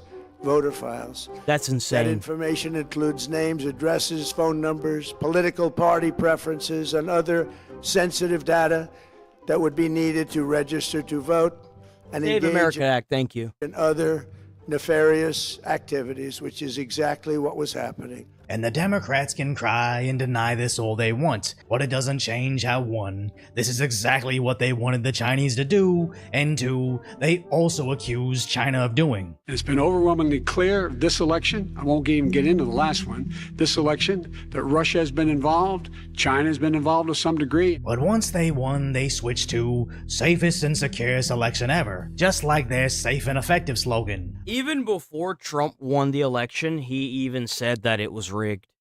He's been saying that since like 2016. He's been saying like fake news and like rigged elections since 2016. He was the first one that kind of like, a lot of people hated him for saying that, but at the end of the day, he was just saying what everybody else was hiding. That's the thing. I don't think they actually meant it. It was just to shut up the peasants. But then Trump starts calling people out. The second set of documents we are releasing reveals that members of the deep state, very, very famous group of people, in many cases, in our intelligence agency work to actively suppress and downplay information about the extent of China's sinister election meddling. Covering it up from both the president and the American people is even more disturbing in light of the additional information showing that China engaged in other election-related activities to undermine. Well, I mean, it's kind of obvious. I mean, think about, actually, you know what? I'll just show it. Think about how many, like, communist, there were communist flags and stuff inside of the No Kings protest that clearly show that there's something going on here, right? Hassan claiming to be pro-communism, like, see, it's More that the Trump administration. and then like you show this is the No Kings protest, and you show this, and I've had several people that are like, oh, it's fake, you know, those are counter protesters. There are no counter protesters because the protesters that are here doing this, waving these communist flags, are attacking everybody.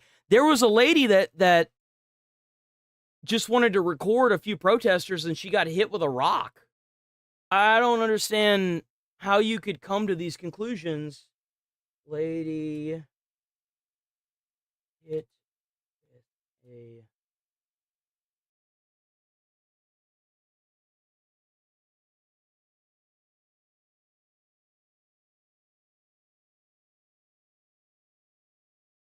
Let's see if it... Yeah, like there's multiple. I don't even know this one, but yeah, I guess she threw a rock at her. There's a reason why there's like nobody that is protesting this. It's because they get attacked and stuff. They're not even allowed to unless the police are present, you know? Like, it sucks. It sucks. It's garbage. My first administration in our 2020 campaign. And for a moment I thought, do we meddle in Chinese elections, spending our tax money to manipulate their society, briefly forgetting we constantly do this overseas, causing chaos, overthrowing dictators, installing our leaders, so it wouldn't be outlandish to think they're doing the same thing to us. Yeah. I was just shocked to learn through all the heavily redacted documents that Trump released that China basically built the BLM movement, beat for beat on our social media. That is crazy. And you know what? I don't doubt it. I don't doubt it for a second. Sites, so much that when you go on American Google for BLM riots, you barely see 3 instances of reality, as their propaganda is so bad. What have I been saying? I've been saying all these protesters been getting paid. I've been saying that from day one.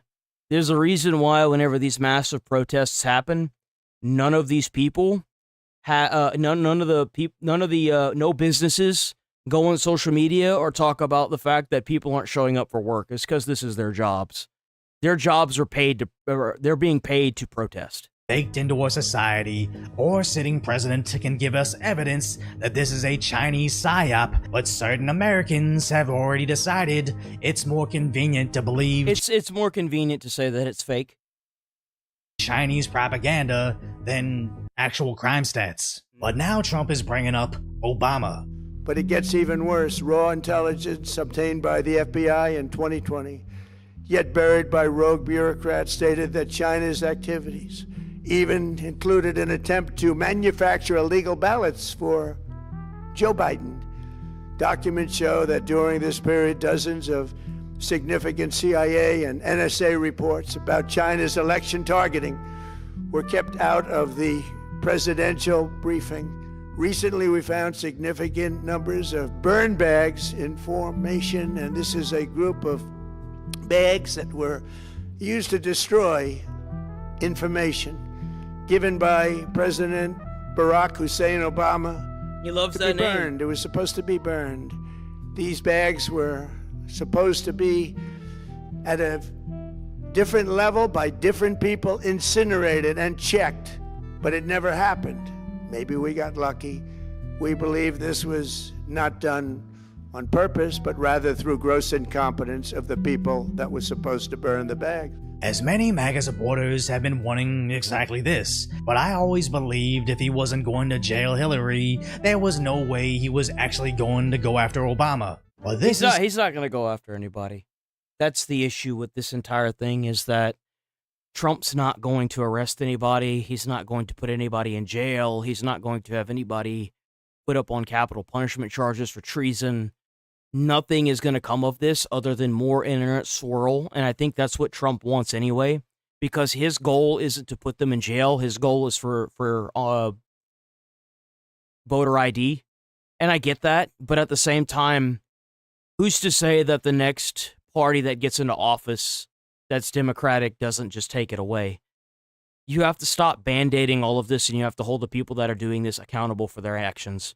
If you have somebody like Obama that openly and actively went out of his way to make sure that China was involved in our elections, you have to put them up on treason charges, and you have to publicly execute them, give them the firing squad. Regardless of who they are, treason should be held at the highest regard, especially in politics, because these politicians, when they make decisions, Americans face the consequences. People die, and they need to be held to a personal accountability. We need to hold them to that accountability. Something he's been alluding to recently. But Clinton let him go, and Bush let him go. Everybody let him go, and Obama. You're going to do the exact same thing. Was the worst of all, because Obama actually went to their side. Obama, because he's a. Well, let's not say. Let's leave that for another time. And I still don't expect much to come from it, but again, they've admitted there's aliens and released footage of UFOs, so I don't know what to expect anymore. Many people have questioned whether it could actually be possible to electronically manipulate vote totals or change election. I mean, they found Korean-style chips inside of the voter machines, right? And the voter machine people also sued Rudy Giuliani for millions. They're obviously trying to hide something, right? If they weren't, then they wouldn't go through such lengths. I mean, hell, they even Gavin Newsom decided to make it illegal for the United States federal government to get involved in validating the election that just happened with Chris Pratt. So, like, if there's no voter fraud, then let online ID be a thing. I mean, voter ID be a thing. There's no reason not to have it. Results on these terrible machines. Today we are releasing documents that show the CIA obtained reporting of a specific plot to do a big number in favor of the corrupt Maduro regime in Venezuela. This report... And that would explain the reason why he went and got Maduro. Included precise details about methods to regime develop to digitally alter vote totals in ways that could not be detected even with an audit, no matter how deep they went. Which goes along with the whole Maduro capture in Venezuela. We basically revealed to the world that we have auto-aiming weapons and directed energy devices called the discombobulator, so taking Maduro alive must have been a high priority. And if he gave us information on the Venezuelan election machine... bet he sang like a choir bird, too. I bet he sang like nobody's ever sang before. It's all starting to make sense now. And even though You know how I know that? He's still alive. That's how I know that. Sounds like a crazy conspiracy theory. Remember, the Democrats have also suggested exactly this. We have to be on guard as to what they may try to do to the technology. They may try to creep into the technology and create a false count. How do you guard against that? That's a challenge. As watermarked paper ballots being hand counted isn't something that should be divisive. So whenever the Democrats in one sentence claim these machines can be manipulated and China is involved, then say Trump has no evidence that these machines are manipulated and China is involved, I don't think they're stupid. Think about how much trouble Trump got in during his first election. And like, you can't even say that Trump has been saying this even when he got elected in 2016. Right? It's not even that he's making up this false consensus because he lost after his term, right? That's the thing, is that even whenever he got elected as president, he was saying it before and after he got elected, during his presidency. He has been saying it from day one. That's the real thing that a lot of people should be focusing on, because if he's been saying it since day one, that means that there's obviously a big problem. And even after he got out of office, I mean, look at what they did to Rudy. Like I said, they sued him into the ground for saying that the machine companies that do the voting and the secure machines sued him for millions. Like, how? Like, let me see how much money. How much did the voter machine companies sue Rudy Giuliani for? $1.3 billion. They sued Rudy Giuliani. Dominion Voting sued Rudy Giuliani for the statements of claimed defamation for $1.3 billion. And come to find out, it's been happening since Obama's time. Bro, like, Rudy Giuliani should get his money back. It's insane. I think their followers are stupid, as Trump is using this to try to unite Americans on both sides. They tried to bury Trump in civil and like legal cases. Whether you're a Republican, Democrat, Independent, or otherwise, should be able to agree that we deserve the most secure, honest, and fair election system anywhere in the world. They identified approximately 278,000 non-citizens who are registered to vote in federal elections. Since Democrat states refuse to share their voter files, the real number is actually much higher than that. In a rare move, NBC and ABC Fake News have both said that they would not cover this speech. They knew what it was about because of the fact that they don't like the topic. Yeah, I would probably bet money on it, and I would, that China's probably paying, or another foreign country's probably paying them to stay silent. That's the world that we live in, where we have our media paid for by a foreign country to change the optics of a situation in order to alienate and or ally with foreign countries. They're doing it with Israel because Israel is the enemy to the terrorist organizations that are over in the Middle East. They're doing it actively with Israel. Like, it would be no different than if, like, let's say it's not Israel and it's the UK, right? They're trying to use, it could even be Japan for all I care, right? Japan's technically in the Middle East doing what Israel is doing. And it isn't it odd to you that the one person that is in the Middle East that hasn't attacked American assets and allies on purpose is the one thing that they're trying to turn the atmosphere around and against? It's because they're the only thing that's standing between total domination of them over the entire Middle East and us. They want Israel gone. They want us against Israel so that way Israel falls.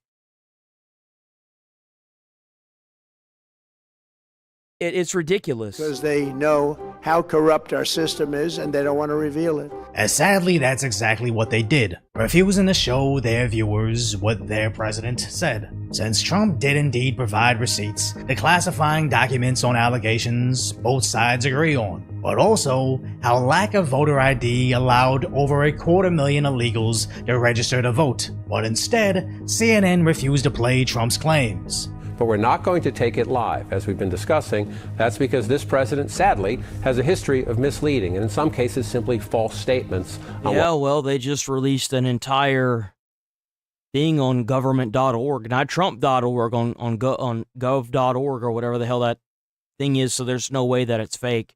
They have full files that have been unredacted by the CIA and FBI investigations across the country. I really look forward to covering the unredacted files because I'm sure Asmon is going to get on today and talk about it. And I look forward to looking at it tomorrow. I do. I love how, because it doesn't suit the Democrat. This is the reason why, by the way, I don't watch CNN. Not only do I have to sit here and try to worry about them copy striking my videos, but the fact that they're coming forward and saying this as if it's Trump doing this, like they had CIA and FBI investigators looking into this. There was like teams of people that went to different states and did full-scale investigations. I mean, how many videos have we covered in the past year of the FBI raiding a voter place? Come on. But it's all fake, right? And it's because Trump is just lying. Just stop. It's not working. What we've been talking about. As their reporters reaffirm our concerns. He has made anytime somebody gets in a chat and it's like, oh, you're watching false, fake news, Fox News. Yeah, I guess I am, huh? I guess I am. To cast doubt on that upcoming election, right? That's what all those things add up to. Repeatedly saying that America's elections are rigged and broken and dirty has eroded confidence in the bedrock of American democracy. It has already done damage. We just showed you. But allowing immigrants and illegals to come here and vote in our election is just a terrible idea. If you're letting a bunch of foreigners that come from shitholes where it's sand wars and constant like warlords butchering rich people, letting people come here from those countries and vote in our elections is just a bad idea. Letting them even hold office like Mamdani as a first-generation immigrant or even a second-generation immigrant is a terrible idea. Like, use the terrorist attacks that happened in New York whenever we struck Iran as an example. Like, think about that. They were second-generation immigrants. Their family came here. Well, I guess technically, no, they're first. Because their family came here, had a child. The child was raised in America, and they still went out based on what their family said and immediately threw bombs at police when we attacked Iran.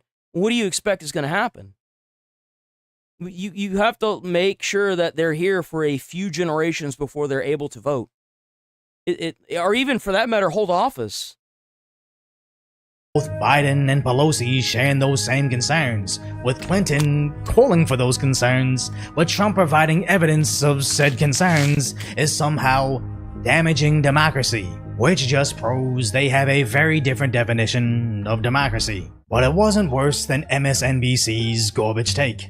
Is him basically saying, essentially, I'm paraphrasing here, that a whole bunch of foreign entities, Iran, China, I think North Korea, have the ability, the capability of essentially a mass hack of the voter system to change over votes. Now, my understanding is that that's just completely not true, that there is no assessment of that. I'm not an expert in cybersecurity. And you're also not the FBI or CIA investigators that went through and combed through years worth of election and voter stuff. Is really saying Trump claims that hacks can happen. I say they can't. I'm no expert in the field, but for some reason believe me instead. It's not Trump saying that, it's the investigators. You see, that's the problem. Stop spinning the narrative as if Trump is saying this. Trump is just unredacting the files, and based on what he's read in these files, the investigators that did these all came to the same conclusion that outside foreign influence has messed with our voting. Even if you take away what Trump is saying and you just read the files, you will probably come to the same conclusion. That's the thing. You need to read these files and come to your own conclusion.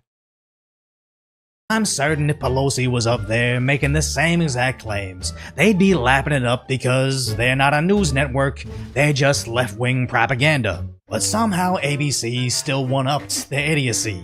He said that our election system, our security, is catastrophically short. It dangerously exposed to hacking. But looking through these, we have a lot more to look through.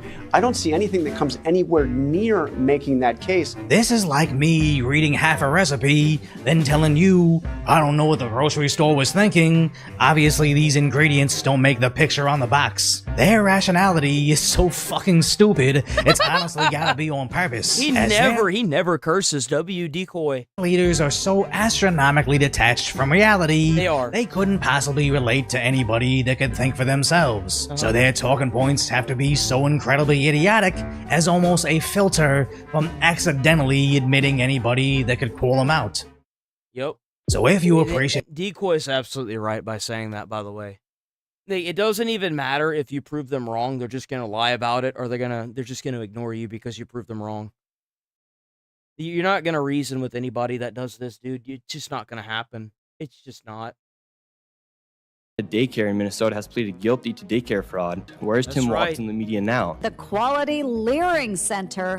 Quite frankly, they use the Somali population to commit the fraud. Ilhan Omar should be disgraced of what she did to the Somali population. Ilhan Omar needs to be completely debanked, defunded. Her assets should be seized, and she should be airdropped into her own country to deal with the crimes that her father committed in her country. Mr. Shirley, I'll start with you. Today I'm here in Washington, D.C. to testify in front of the Senate about widespread fraud. I actually just finished my time here. However, what you guys are going to see is actually crazy. For this hearing, these are supposed to be filled with Republicans and Democrats. We're talking about fraud. Fraud affects both Democrats, Republicans. Not a single dollar inside the United States says Republican or Democrat. However, not a single Democrat even showed up to the hearing. Oh, this was him. That's Nick Shirley. Well, we looked at this yesterday. That's Nick Shirley. Democrat member showed up for just a few minutes, and what he did was actually try to go and attack me, but he wouldn't even ask me a single question. We need to restore the strong, experienced, and independent watchdogs who have a proven track record of five. Well, it's interesting that you say that, considering that the fundamental basis and foundation of journalism is built on independent journalism. That's how all of these news media broadcasters got their starting up, like Fox, CNN, MSNBC, 7 News at 7.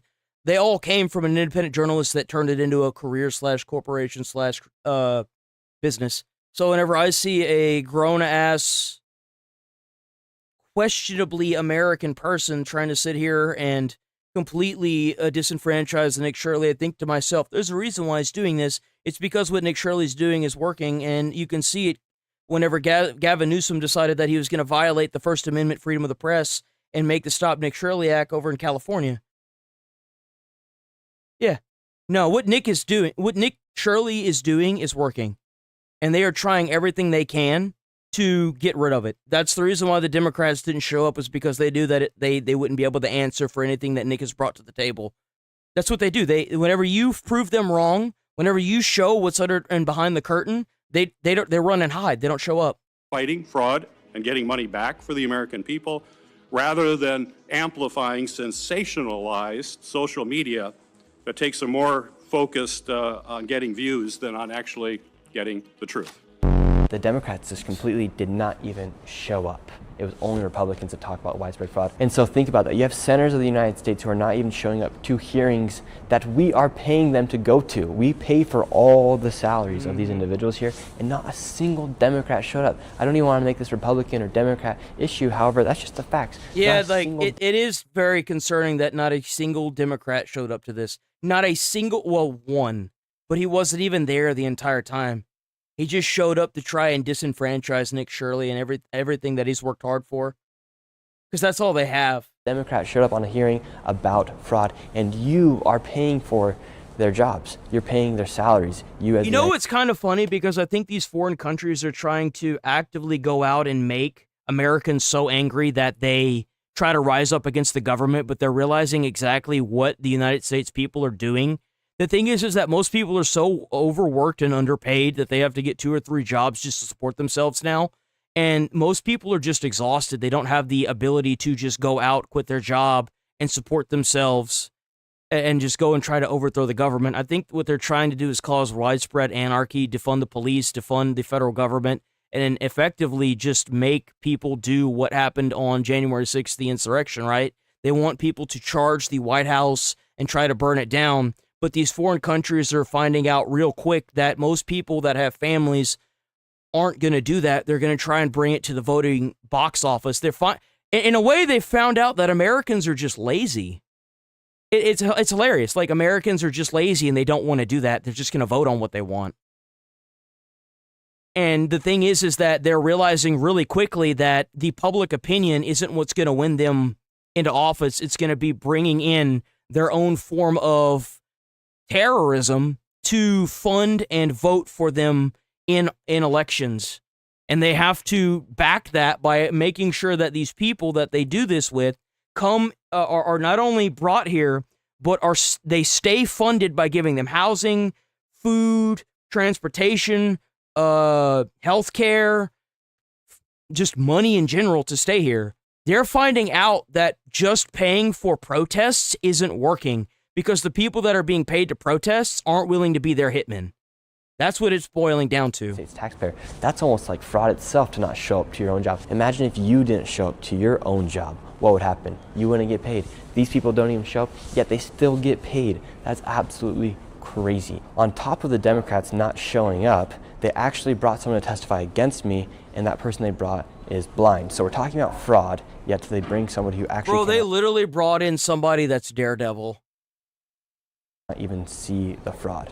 Nothing against blind people, but that's just a fact that the person they brought to the hearing to testify against me, his vision is impaired. He actually cannot see the fraud. I don't think that you should have said that, Nick Shirley. I'm going to be completely honest with you. You shouldn't have said that he was blind.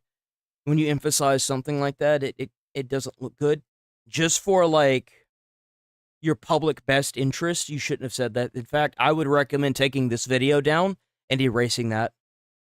I would. It just doesn't look good. And now let's get into me testifying. It's different for somebody like me to point something like that out, but somebody like you that's trying to put like a good public opinion, because you have to maintain that, bringing that up isn't good.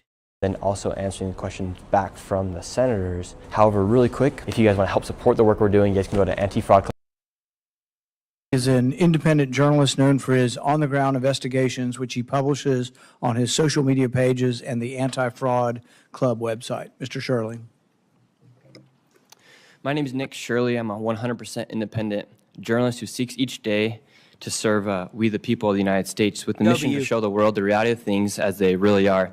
America was built and created by strong men and women who loved America and never would have thought to rob, steal, or cheat from its very own citizens. Unfortunately today, America's good faith has been abused by others, often foreigners who seek to harm, rob, and cheat America. Through my efforts... Yeah, but we got to find the people that actually did this, the people that know the United States government and how it works, and we got to put them people up on capital punishment after you charge them and convict them legally with treason. So, like, use the legal system. I'm not advocating for violence, but they should do a full-scale investigation on these sanctuary cities, like Tim Walz, for example, and if they find anything that shows that he was complicit with this and that he showed these people what to do, like these illegals and these immigrants, how to set up these businesses and take taxpayer dollars, they should be put up for treason. They should, because this money is going back to their countries. It's going back to, like, terrorist organizations. I've exposed billions of dollars. I'm not calling these people where they come from like terrorist people. I'm saying that their money that they are getting is specifically in Minneapolis is going back to Somalian terrorism. It is. Like, it's of fraud and helped save America hundreds of billions for years to come. When we talk about fraud, we are talking about money that is being stolen from hardworking, law-abiding, tax-paying citizens. This issue has nothing to do with political parties. No dollar says Republican or Democrat on it. When a fraudster commits fraud, he or she steals from all of us. Last December, I published a 43-minute long video exposing widespread fraud in Minnesota. That video became one of the most viewed videos in internet history and gained over 4 billion views. And if he had uploaded that to YouTube, YouTube would have slapped it down and killed all of its viewership. It was because he uploaded it to X, it got as popular as it did. Just 7 days across all forms of media. The fraud was so obvious that the fraudsters weren't even trying to hide it. The infamous Quality Leering Center was born, and that video has become one of the most consequential videos in American history. That's right. By the amount of legislation it has created. Since posting it, over 30 bills have been created and introduced in Congress regarding fraud. A new fraud task force has been created, and the Treasury is working on new systems to stop fraud at unprecedented levels. I helped ignite a war on fraud across the country. People often wonder how come this fraud became so big and how come it becomes so rampant? And the reason is because no one actually ever really looked into it. No, because they're paid to turn a blind eye to it. That's why. I mean, the same people that are sitting here and, like sending these people here to our country and then taking the money that they're getting from all this government subsidized like funding and stuff and sending it back to their own country, of course. Of course, they're not going to want to look at that. They're probably even using a portion of that money going to their countries in order to pay off people or like corporations like these big TV news broadcasters like CNN. I would even argue that Fox at some point has been guilty of this. I mean, I allegedly, right? Allegedly. I want to make that very clear. Allegedly. I'm not going to be like, oh, well, this is happening. No, allegedly. I mean, you could only speculate, right? Until somebody does an actual full-scale CIA, FBI investigation into these like big media outlets like CNN, MSNBC, News 7, Fox News, right? I feel like they're all guilty of this to some extent. Offered to help by creating Doge. People burned his factories, bombed his cars, and politicians even celebrated his company's stock going down. Elon was right when he said the fraudsters complained the loudest. Well, it's just like the tariffs, man. The reason why you have all these people crying about the tariffs is because they are not making as much money sending their stuff out to these foreign countries to get their slave labor and the kids that work in the cobalt mines that make cell phones to it's not as profitable for them anymore. So you have to sit there and complain about it because what Trump is doing is working. It's not as profitable to send these phones out to foreign companies. The fraud actually also exposed the politicians and media who worked for years to cover it up. Governor Tim Walz labeled my work as white supremacy and called me a far-right delusional conspiracy theorist. Yep. Meanwhile, he dropped out of re-election, and he even said he has ended his political career. And the people that were involved in his videos, a lot of them pled guilty to the charges.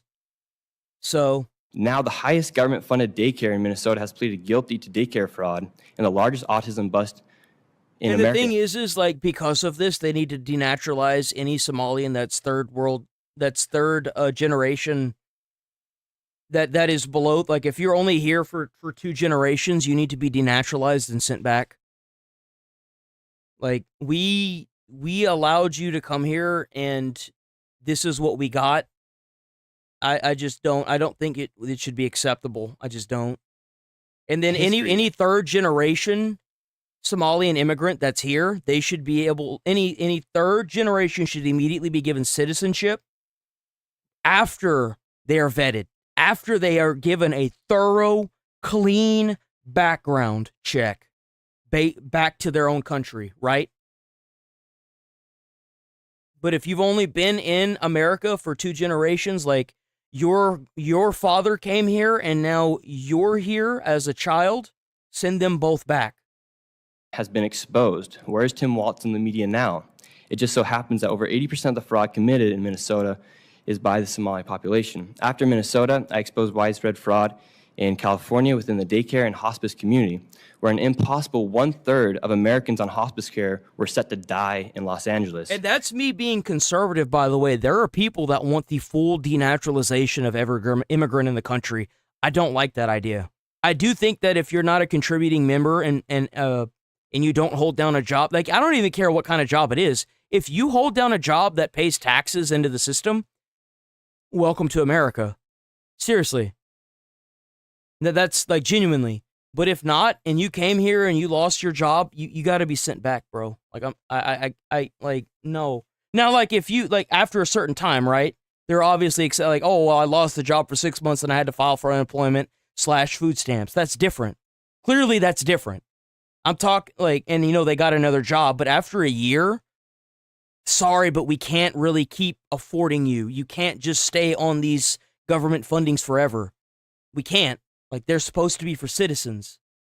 You know what I'm saying? Like, and there are obviously exceptions. Like, if you have a first world immigrant that's come here and assimilated, they pass their background check and they're actually holding a job. They're, or they served in the military.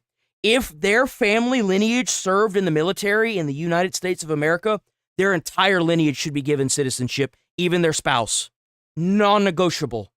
That's the other exception. If you served in the military and you were an immigrant and you got your immigration status through the military, welcome to America, American citizen.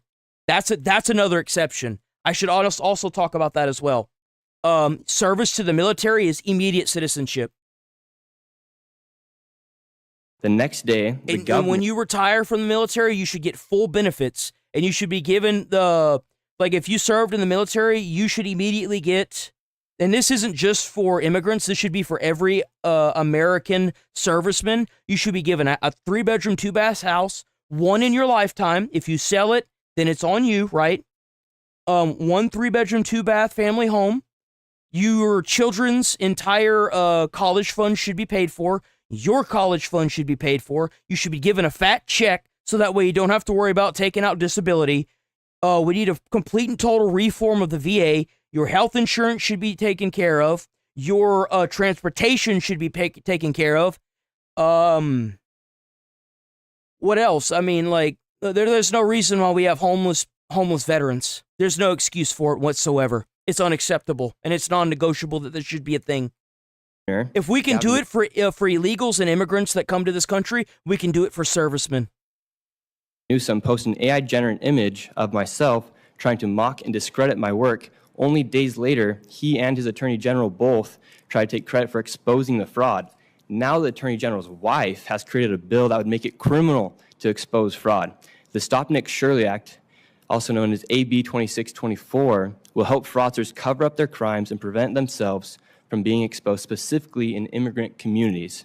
Politicians often use immigrant communities to commit fraud. Why would they allow this to happen? In California, Medi-Cal, their Medicaid program, has now more than doubled from $108 billion in 2022 to a proposed $222 billion, while enrollment has only rose by less than 1%. The system is filled with bad actors and fraudsters. In New York... Journalism is crucial to this. Yeah, it is. You're a partner in what we need to do. And it's only because of those videos that expose it that we have any chance of trying to rein in this beast. But you mentioned the Stop Nick Shirley Act. What is that? I mean, can you describe that in greater detail? Yeah, so that's a It's bill... a blatant violation of the First Amendment is what it is. It suppresses freedom of the press. That's been created by Mia Bonta, the wife of the Attorney General of California. And the official title is AB 2624, and it's to make it essentially illegal to expose and to film outside of immigration support service providers. That means any entity that provides services to illegal migrants, whether that be healthcare or legal fees. If I were to go out and film a video in front of one of these locations, perhaps an NGO like Churla that's received over $80 million from the government, and they give me a piece of paper and they say, hey, you cannot publish that video. If that bill passes, it'll be illegal for me to. So it really ought to be renamed the Protect Medicaid Fraudster Act. It's got to be no. I got one better for you. It's got to be the Protects and Violates the United States Constitution and the Amendments Act. Would probably be a better description of that. First correct? Amendment, correct. First Amendment destroyer. why do you think you have such? Yeah, I remember how many times these idiots were trying to be like, oh, but the amendments, guys, oh, the amendments, oh. How many people have I banned off of stream that were like, oh, but your First Amendment right to sit there and throw bricks at police officers, oh. Get the fuck out of here, man. Pushback from our colleagues on the other side of the aisle. Get out of here, bro. Just the denigration here from the ranking member, from Governor Newsom. Why is that? You would think trying to eliminate waste, fraud, and abuse would be a completely nonpartisan issue. Because they quite frankly need the fraud. They actually need the fraud. I want to run several questions past you, and I've got several big issues. Ms. Shirley, how are you identifying initially what you're actually finding? Like, what's the tip that you're saying, I think there may be fraud there? How are you identifying that? Yeah, a lot of the time. Well, he goes to the site, he finds the places that have been given mass amounts of money, he prints it out, and then he goes there to see what's going on. Go through these databases and look for the largest amount of funding, and then also looking for the anomalies that come. For instance, in New York City, at these adult daycares, there were 7,899 patients enrolled into an adult daycare, and they received $12.9 million. And I go to that daycare, there's only one floor, and it'd be, quite frankly, impossible to enroll that many patients into that daycare. Yeah. So it's just going through the available public data on it. Yes, and then also relying upon Americans. For instance, I learned about the Minnesota fraud from Minnesotans. I went there and they told me, hey, finally, you're here to make a video on the fraud. I said, well, what are you talking about? And they said, well, this fraud's happening, this fraud's happening. And so then after that, for 6 months, I looked for that information about the fraud. Mr. Shirley, I'll start with you. Hey, wasn't there another argument that was saying that Nick Shirley only took like a week or so to do this independent journalism? People were like, oh, he's not really an independent journalist. He doesn't know what he's talking about. He didn't investigate it long enough. Nick Shirley just said that he investigated it for 6 months. 6 months, which I'm sure is more time than these Democrats are going to use to look over the document that Trump just redacted yesterday on voter fraud. The previous Controller General of the GAO had been in office since 2011. What were you doing in 2011? Playing football and basketball. And what grade were you in? At that time, I was 9 years old. So. 9? Gotcha. So you were 9 years old, and this person served for 15 years in government. We have this idea that maybe we double down on that. And you know what wouldn't happen if it wasn't for Elon Musk? This wouldn't have been as big as it was if it were not for Elon Musk taking X. We would still be suppressed. We would be living within a government with these corporations being ran and influenced by foreign companies, by foreign governments, I mean. This would never have come to the light. They would have buried it just like they buried all the voter fraud that happened in the United States government. They would have buried it and it never would have came out. A process that failed for 15 years, that somehow would be better off, and yet you went in at your risk and exposed fraud.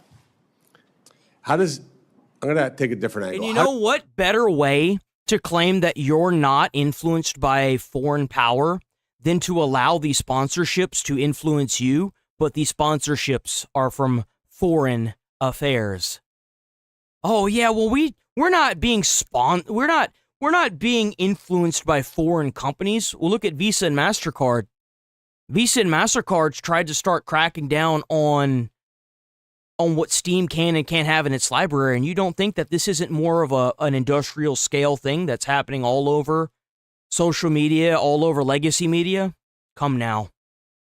Do you really think us so stupid? How does it make you feel as somebody who's 25 years old to know that your generation is going to pay the bill for everything that's happened right now? We have $40 trillion in debt.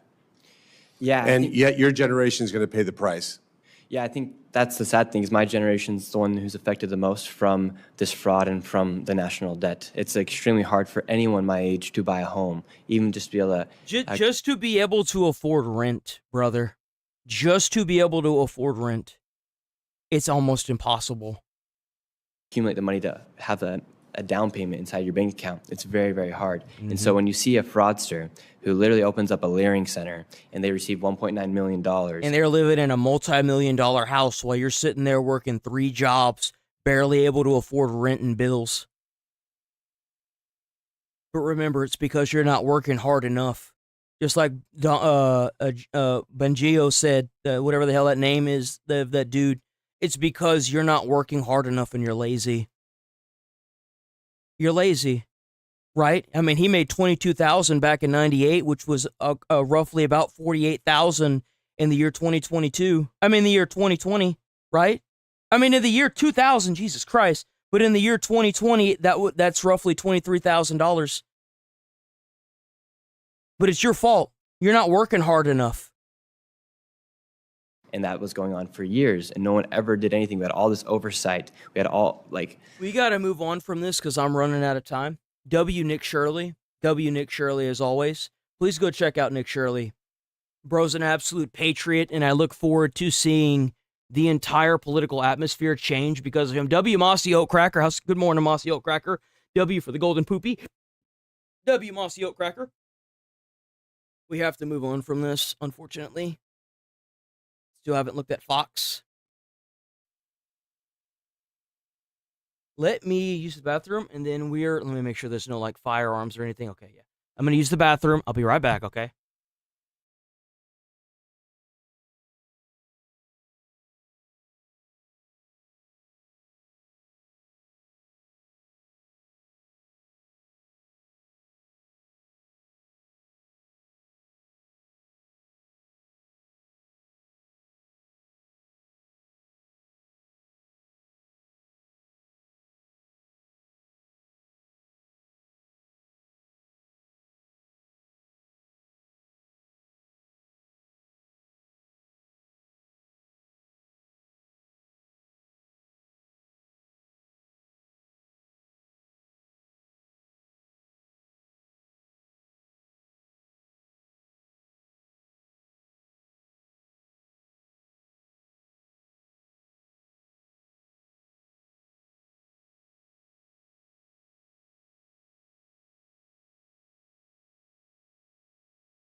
Ow. Okay, I'm back. Okay, what do we got? Alleges dim senators had relationship with House Affairs. Okay. Hopefully, because I'm sure Fox actually covered it, right?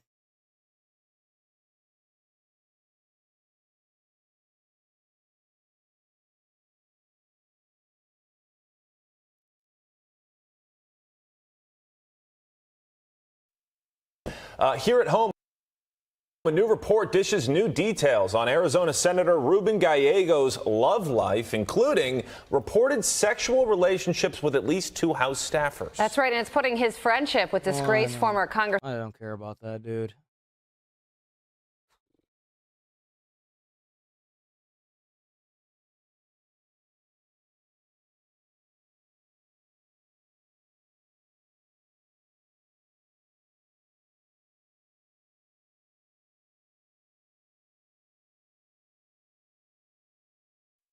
We're here with our friend Nathan Sales, former ambassador at large and coordinator for counterterrorism. One of the sharpest knives in the drawer, I might add. Honestly. Nathan Sales. Counterterrorism, bro. Those are some bad guys right there. They know their business. Counterterrorism that's one hell of a job, I'll say that. Sales.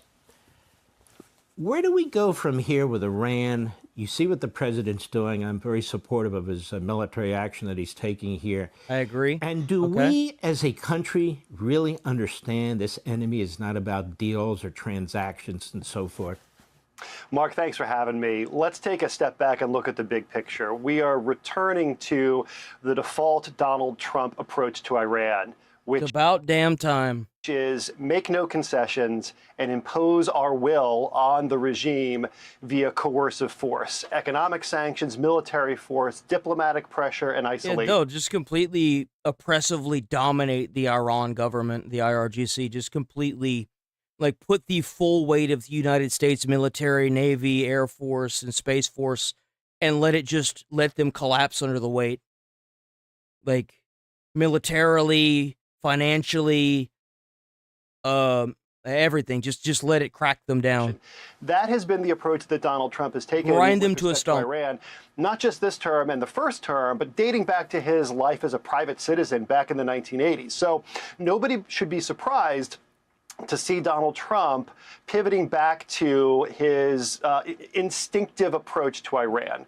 So pressure on Iran towards what end? Well, I think the most immediate... To the end of the IRGC. That's the goal. That should have been the goal from day one. As long as the IRGC remains in power, there will always be a group of people that will systematically go through the entire Middle East, destabilize it, and try to get nukes so that way they can bomb and control the rest of the world.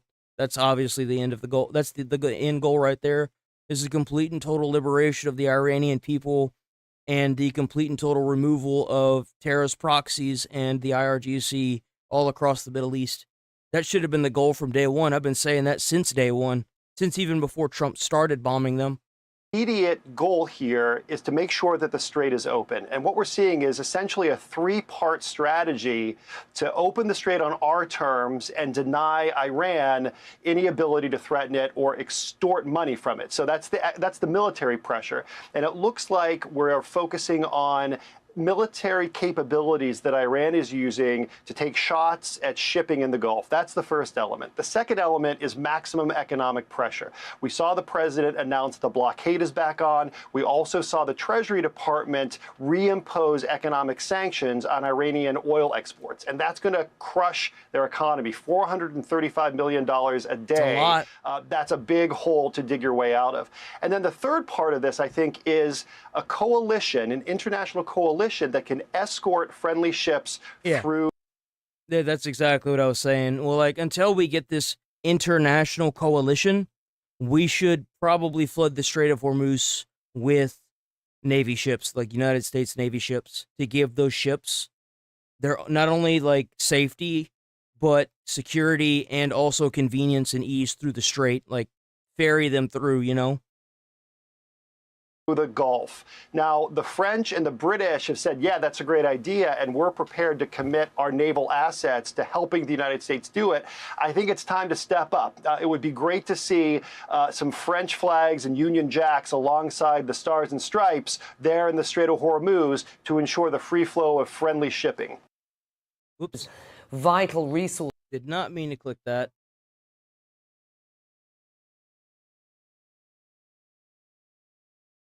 U.S. launches new waves of strikes at Iran. Good.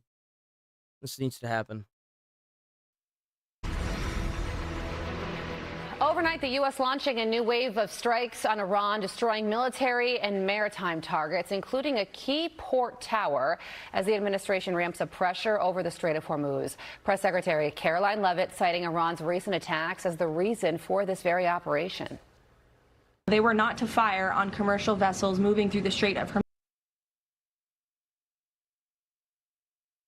Didn't she get fired?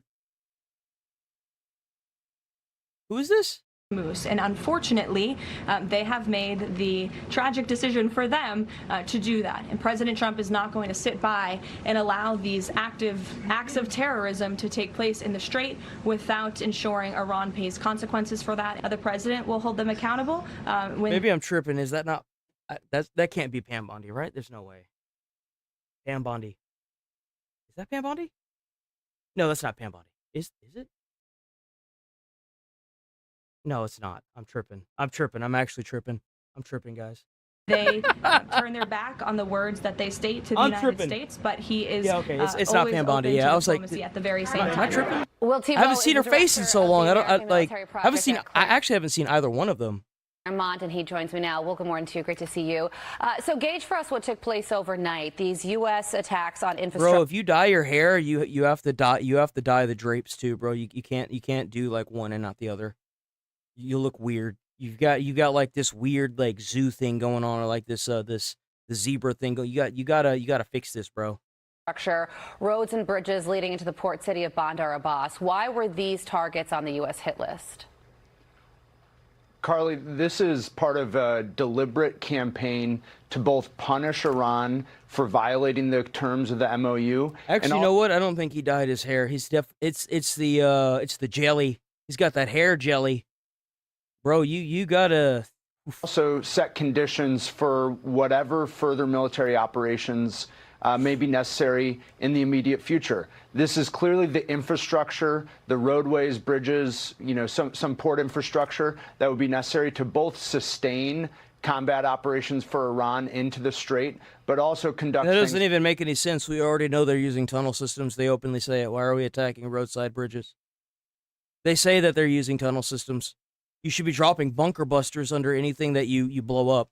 If there's a missile site, you should be dropping a bunker buster that's twice the payload of the missile that you drop on top of the missile site. You gotta break up these tunnels, man. Like resupply. I think we're going to squeeze the neck of Iranian military infrastructure around the Strait of Hormuz so that they're not able to sustain their attacks. And if necessary, give the president options to conduct further military action so we can solve the problem of the openness of the Strait of Hormuz for good. We're not going to be held hostage by Iran going forward. Okay, so the U.S. is fighting, of course, to keep the Strait of Hormuz open. Iran wants it closed, but now there's also focus on a new waterway. According to Reuters, here's the quote: Iran has asked Yemen's Houthi movement to stand ready to close the Red Sea oil route if the United States strikes Iranian power infrastructure, three sources told Reuters on Thursday, posing a potential new threat to global energy supplies. If this does happen and the Houthis do close the Red Sea port, how significant would that be? How much damage would that do? Well, since they're already talking about it, there should already be an entire Navy or like armada over there ready for it to be shut down. That's what should be happening. And if Israel has allies, then we should just bomb the crap out of the allies too. Like, there's no reason. I mean, not Israel. I'm sorry. If Iran has allies, we should be bombing the crap out of the allies too. It is how is this even a question? And while we're at it, we should be telling Israel to go ahead and clean up Lebanon. Keep pushing Lebanon back like crazy. It's definitely an issue, Carly. I mean, it would be significant, but I think that kind of puts the cart before the horse because the United States and Saudi Arabia will have a vote here. What's interesting is that Saudi Arabia has already been working ahead of Iranian efforts to try and reinforce Houthi rebels. They've closed airspace to Iranian planes trying to land in the peninsula. Oh, so the Saudi Arabia is actively trying to fight back the Houthis. W Saudi Arabia. Go get them, big dog. Go get them. Break them down. And I think the United States and Saudi Arabia aren't going to sit idly by while the Houthis try. And yeah, that's what happens whenever you flood and destabilize countries for generations, big dog. That's what happens when you bomb random civilian targets in foreign countries. Whenever you are the one of the targets now, you're finding out real quick that your bullying is you bullying all these countries is backfiring. Big time. This critical juncture of maritime traffic. So it's clearly a tenuous time, but what is unique is that the United States is enforcing its foreign policy. This is not necessarily a failure of the MOU. This is the United States living by the terms of the Memorandum of Understanding with Iran and demonstrating that we will use significant military force if Iran violates the agreement. Yeah. So in many ways, this is a reasonable outcome from the negotiations that have transpired. I don't think so. I think a more reasonable outcome would have already been done. Like, every time you blow up one of these missile sites, you need to bunker bust the site so that way the tunnels collapse. And then on top of that, every time they take out every time they attack a tanker and they kill innocent people in the tanker, we should just immediately wipe out one of their cities using a nuclear penetrating warhead. We should be doing a lot more. For example, would a nuclear penetrating warhead be able to decimate one of Iran's cities every time?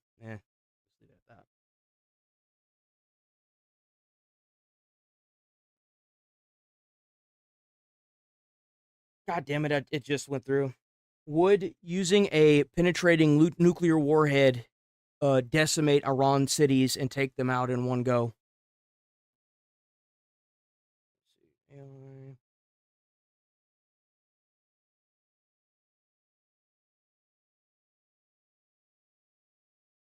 Hold on. Would a penetrating nuclear warhead take out one Iranian city? I googled it yesterday. I should have just Yes, said. a penetrating nuclear warhead would destroy an Iranian city. Its explosive power, heat, and radioactive fallout would cause total devastation, far greater than what conventional weapons could achieve. So yeah, every time they blow up a tanker, we should just penetrate. We should just bunker bust nuclear power their city. Just do it. They're killing citizens. We need to be doing the same thing. Because it'll cause more of an uproar with the citizens if they realize that not only the IRGC necks are on the line, but unfortunately so are they. We can't allow this country to continue to harm people outside of the country. We can't. This has to stop. This has to stop. And I guarantee you if Iran sees, because like if you use a penetrating nuke inside of the city, it will be just like dropping the nuclear bombs on Hiroshima and Nagasaki. You will see a massive uprising from not only the citizens, but the other IRGC members that will understand the full scale of America's capabilities.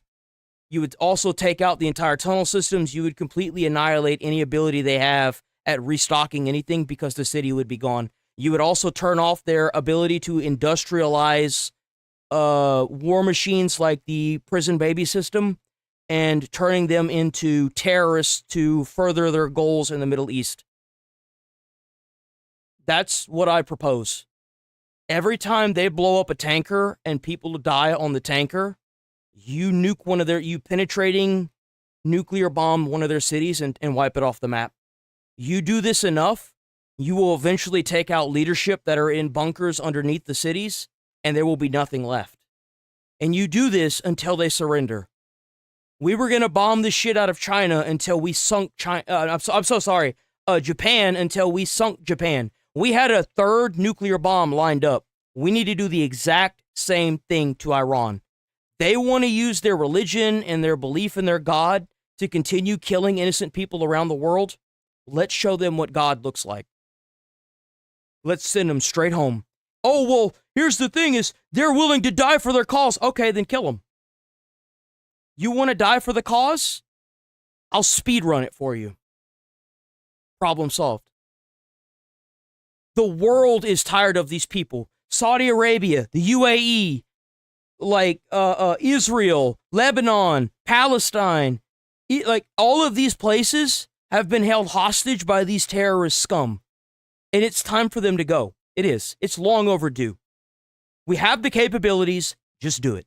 Oh, but you can't use nukes. It's a war crime. Who enforces war crimes? Whose money is paying for this while the other countries sit around and do nothing? We are protecting their oil infrastructure. We don't need the Strait of Hormuz to win this war. They are using the Strait to cause pressure from our allies onto us. And as far as I'm concerned, any ally that wants to sit there and cause pressure on Trump for taking out a terrorist organization in the Middle East, instead of going there and defending their own tankers, is no ally to America. Period. It's an indication that anything has failed or that policies have failed. This is what it means when America justly applies military power in a region that requires a really tense dynamic diplomacy and force. Well, the president said, I don't think so. I don't think we're the red dots. This is this is where the United States Navy should be, but we're off the map that way. Said that power plants could be targeted next week, so we will certainly be keeping an eye on the Red Sea. Director of the American Military Project at Claremont, Will Tebow, we thank you for your time. Thanks for joining us. Thanks, Carly. All right, Nate, over. That's exactly what I think we should do. You do that a few times, they'll stop. And it's just whenever they attack tankers. If they attack a tanker, penetrating nuclear warhead, their entire city. One city at a time. Every time they do this, nuke a city. It can be done. Oh, but you can't do that. No, no, no, no, no, no. These people are going to kill us all. They're going to kill everybody, dude.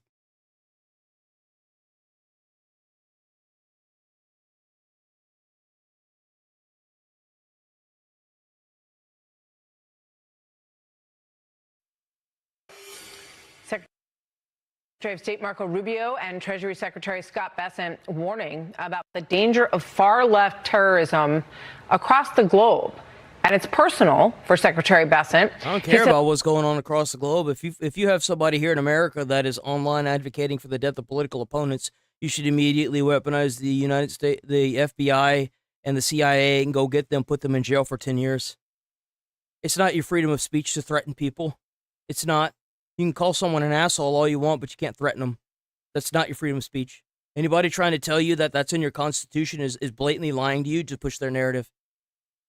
As a left-wing activist tried to kill him last year, this is news. The suspect pleading guilty to bringing a knife and 2 explosive devices to the U.S. Capitol will be sentenced next month. Good. Secretary Rubio says that left-wing extremism, is real, and that the intelligence that they are privy to indicates that it's actually growing. Well, yeah, it's terrorism. That's exactly what it's not extremism, it's terrorism. They're using the same tactics that Iran is using in the Middle East to decimate places like Lebanon. They're using their proxy terrorism to destabilize the governments, just like what's going on here. It's almost a 1-for-1 for what they're doing in the Middle East. So it's no surprise that they would try to weaponize our own government, considering how easy it is to become a political opponent to the Republicans and or Democrats. I mean, even the Democratic Socialists have completely taken over the Democratic Party already. Yeah. And they're doing it because they can, and there are no like regulations for it either. There's nothing protecting our democracy, or like not necessarily a democracy, but like, you know, there's nothing protecting our not only our elected officials from who gets into office, but our elections in general. Right? There's nothing there. There are no protections. There's no voter ID. There's no citizen generational citizenship to make sure that people that are getting into politics and becoming like mayors and town hall people and the just in general the presidency and there's nothing there. There's no protection from allowing foreign terrorists from coming in and literally being voted into office by the mass immigration that is being brought in from their third world countries that are voting them into power. That's literally what's going on. They're mass importing immigrants, and then they are using those immigrants to secure votes to get into power. That's what they're doing. Far-left political terrorism is not a recent day. Thank you, Marco Rubio, for calling it what it is. If it looks like a duck, it quacks like a duck, it's probably a damn duck. Novelty. It is not a fiction. It's not activism, it's terrorism. Manufactured by conservative politicians.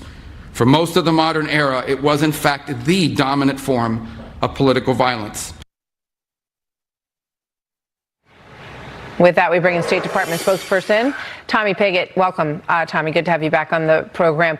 I want to put up the list of countries that attended this today. It's a long list, political terrorism, ministerial, and many countries involved in being part of this. What is the goal of drawing attention to this far-left extremism? What's the action that the Secretary of State wants to see taken? It's to instill fear and terror, just like any terrorist organization. Well, you can't say that because they'll kill you. Fuck you. I'd rather die a cold-blooded American patriot than to die a fucking coward sucking on my thumb. Any day of the week, any day of the month, and any year that I've ever been alive. Well, look, 2 things on this. First is a clear recognition and case made about the sharp increase in these type of activities that we have seen in recent years. In Europe, for example, we are seeing attacks from far-left terror groups on par with jihadist terror groups. We're seeing in the United States that there are more attacks and plots from far-left terror groups than any other ideology.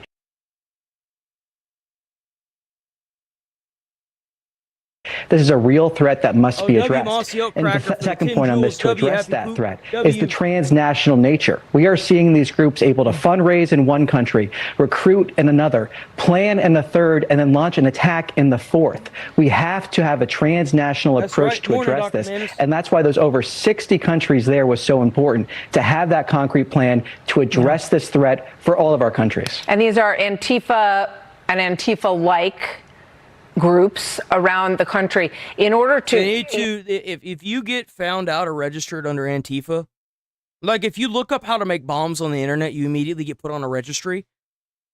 If you are Antifa and they figure out that you're Antifa, they should immediately, the FBI should show up, do a full-scale investigation, debank you, follow the money trail, and figure out where the money's coming from. And I guarantee you, it's kind of funny. They probably already have done this, but these people don't even realize that it's been done already. Guarantee you. But you're not going to reason. Here's the thing. This is another reason why if my viewership comes back to stream, right? If ever, it may never, I don't really care. If people start popping up in chat that are like how we used to deal with, I'm just going to permaban them. Because the thing is like, there's more and more coming out about them being paid to do this nonsense. There's no reason to try and engage with somebody whose financial gain is to try and make you hate your country. You're not going to reason with them because they're not doing it for reason. They're doing it for financial and personal gain. That's why they're doing it. Let's be completely honest here. You're not reasoning with somebody that is trying to be talked out of their, I guess, personal logic. You're talking to somebody that is being paid to push their agenda. That's where we're at now. With how much that's come out, this is where we're at. If they're doing it with the elections, you know that they're also doing it with these protests and these people that are online, these bot accounts, and these people that want to claim that they're this crazy. Now, there are probably a few brainwashed individuals, sure, but the overwhelming majority of them, I guarantee you, is botted pay-for stuff. Have them declared terrorist group in this country, you have to establish that they have that transnational organization. So do you have that evidence that links these groups, A? And B, is there a state driver behind these? Is China involved, Russia involved? Is there a state actor that you see? Well, first of all, we've already seen 4 of these groups being designated from the State Department in Germany, Greece, and Italy, for example, based off of the terrorist. This is old Antifa. You see, they can't dress like this in America because if there's mobs of people dressed in black like this, they immediately get arrested. They have to wear different clothing here. Activities that they are doing. And that's where this starts, from the practitioner level. Sometimes we're hearing from critics of this policy, somehow it's driven by politics, when nothing could be further from the truth.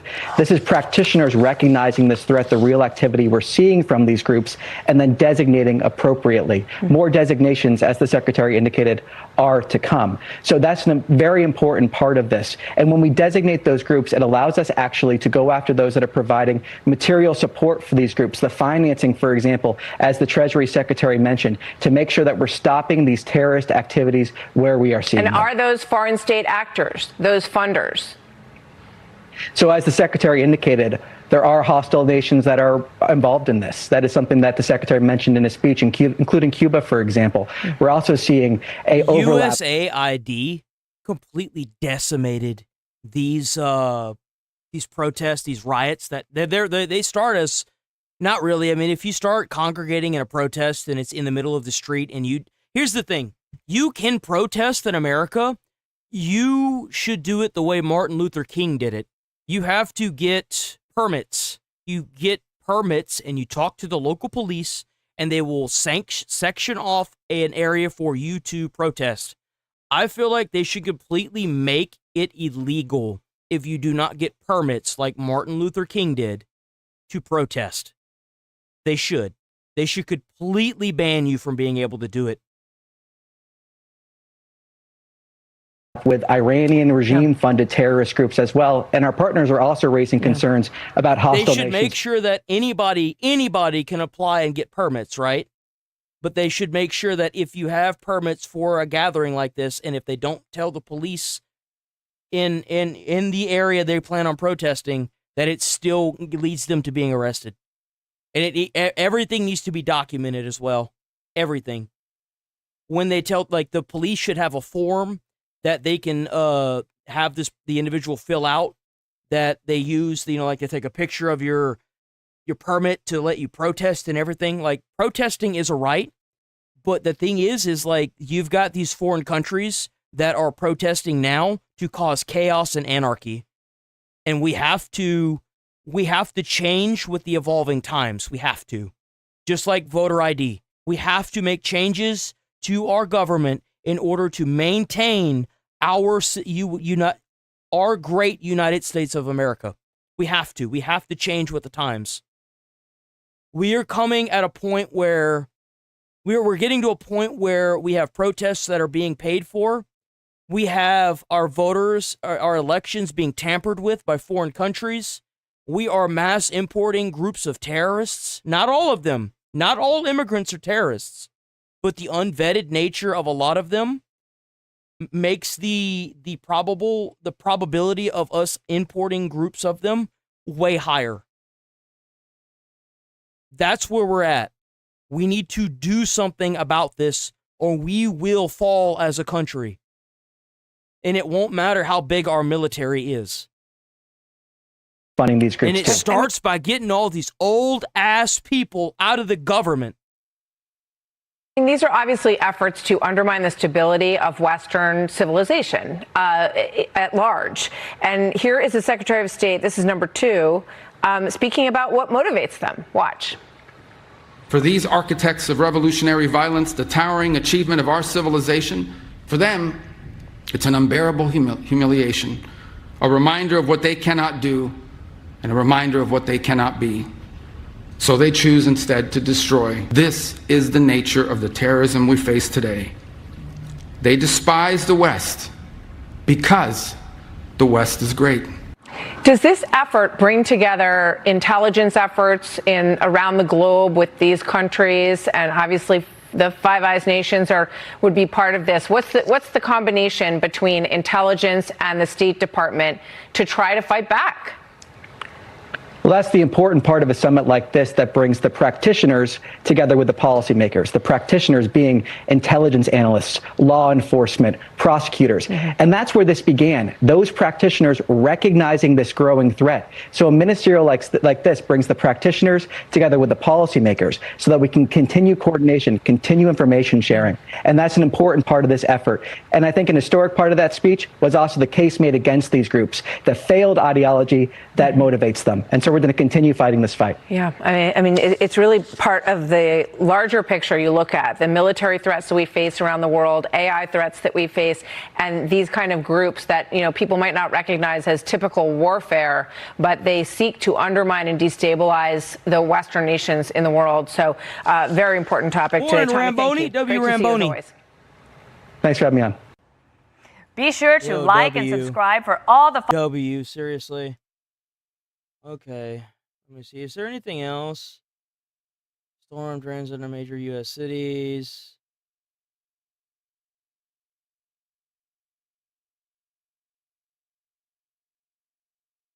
For retired four-star General Jack Keane, Fox News senior strategic analyst, chairman. We're gonna watch this, and we're gonna move into body cam. Like I said, I'm gonna have to start getting off at 11:30 because of how I have to structure my videos now. It's more editing that I have to do, and until I get accustomed to it, I don't want to be editing until 6 or 7 o'clock at night. For retired four-star General Jack Keane, Fox News senior strategic analyst, chairman of the Institute of Study of War. General, here we are, day 6 of this campaign. Let me restart this. For retired four-star General Jack Keane, Fox News senior strategic analyst, chairman of the Institute of Study of War. General, here we are, day 6 of this campaign. Is there how would you describe the game plan, and how are we doing in executing it? Well, actually, we're executing Project Freedom. Remember, that was the plan to open the Straits of Hormuz back on May the 4th. It was a plan at that time to be about 2 weeks in length. It was a very comprehensive plan, and we're executing it. We're not naming it, but that's the fact. And that plan is, one, to secure the straits, to clear the The issue with the Trump administration is they don't know what the hell they want. That's the real problem. Why, like, not only are they dragging their feet, but that toppled with the pressure of the foreign countries around Iran.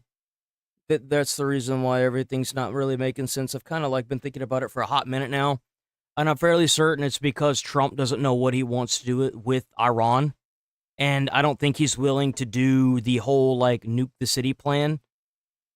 I think that the issue is that he just doesn't know what he wants to do. But instead of sitting there trying to, drag this out, there are a lot that there's a lot you can do to protect shipping. And what you're seeing is one, the focus to take down all the means for them to interfere with shipping, missiles, drones, fast boats, and then the things that help and enable it, command and control, sensors, radars, and the logistical infrastructure. Congratulations, you are just doing the same thing that we've been doing for the past 3 months. You want to change it? Whenever you blow up a missile site, drop a bunker buster under it, blow up the tunnels, because they're just going to restock it anyway. Anytime they take out a vessel in the Strait of Hormuz, penetrate, nuke one of their cities, problem solved. Every time they take out a civilian vessel, or they bomb a foreign country, with when civilian targets get hurt, you immediately you penetrating strike one of their cities, blow up the city, annihilate the city. Do the same thing we did with Hiroshima and Nagasaki. And use the actual funding that we've got frozen in their banks in Iran to fund it all. Support for it. And then we're also hitting Iran's ability to retaliate against the Gulf states, U.S. bases, or Israel if they choose to do that as well. And that's ballistic missiles, launch systems, and also drone inventory and storage sites.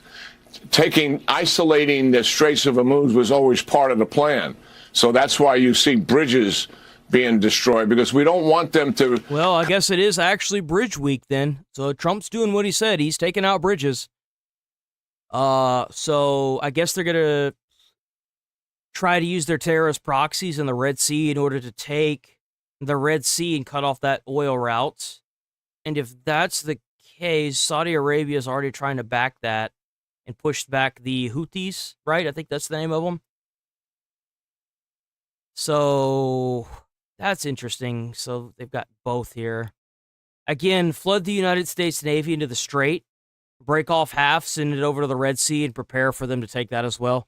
If they already know what they're trying to do, we should be countering it. We should already be there with the Navy. And we should be telling the people of NATO either to send over their Navy to support or leave. Or we should leave NATO and make our own clause that allows other countries to join us. That's what we should be doing.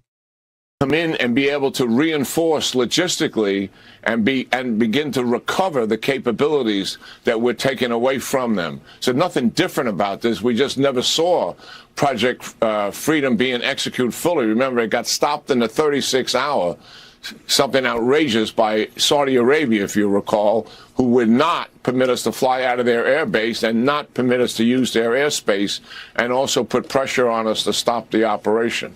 So this takes some time to unfold to truly get it right. And hopefully this time we'll be able to complete it and get it right. And then here's what we got to remember.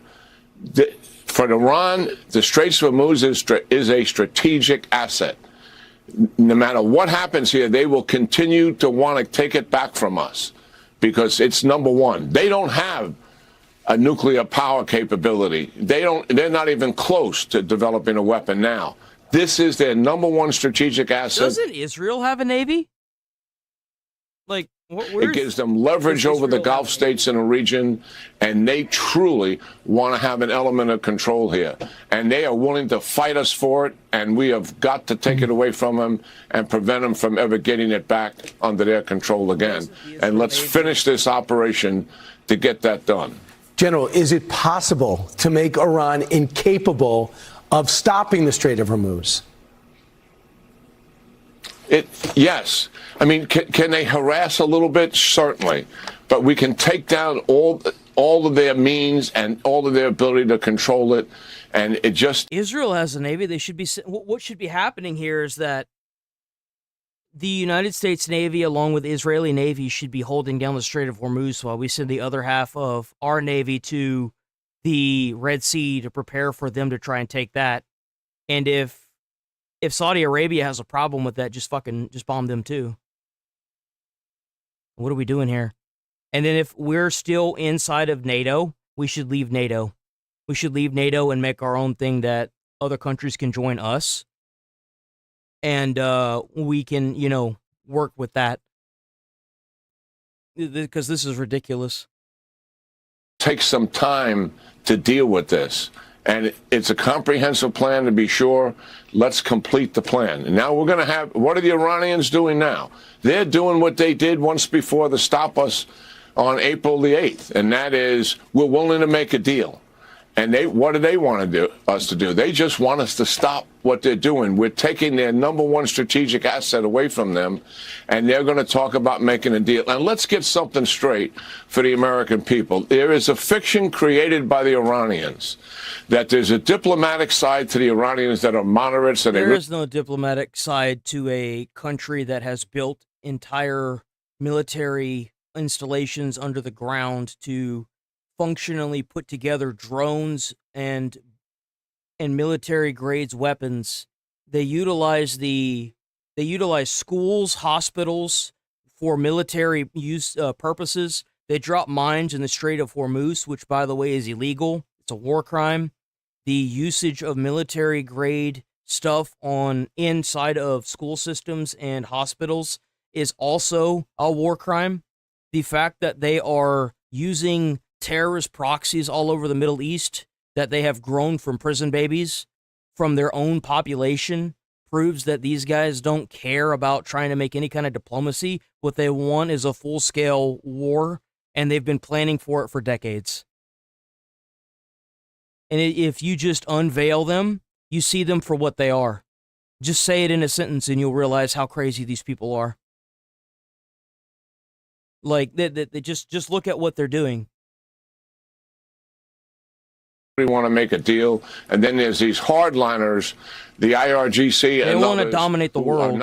Don't want to make a deal, and these diplomatic guys have kind of work with them and help us work with them, America. And I know a lot of these countries think that they're safe from this. Look at it this way: if they're sending proxy terrorists inside of all of these other countries to terrorize the governments, like Lebanon, for example, Lebanon's a prime example.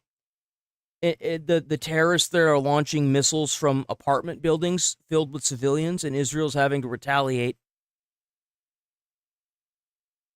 That's the type of people that they are. They want the nukes so they could use them. If you think they're going to stop with the fall of Israel, you're stupid. This affects everybody around the world. And if you think even China's going to be safe, you're cooked. You got to understand the challenges that we're facing. That is all fiction created by them to play us.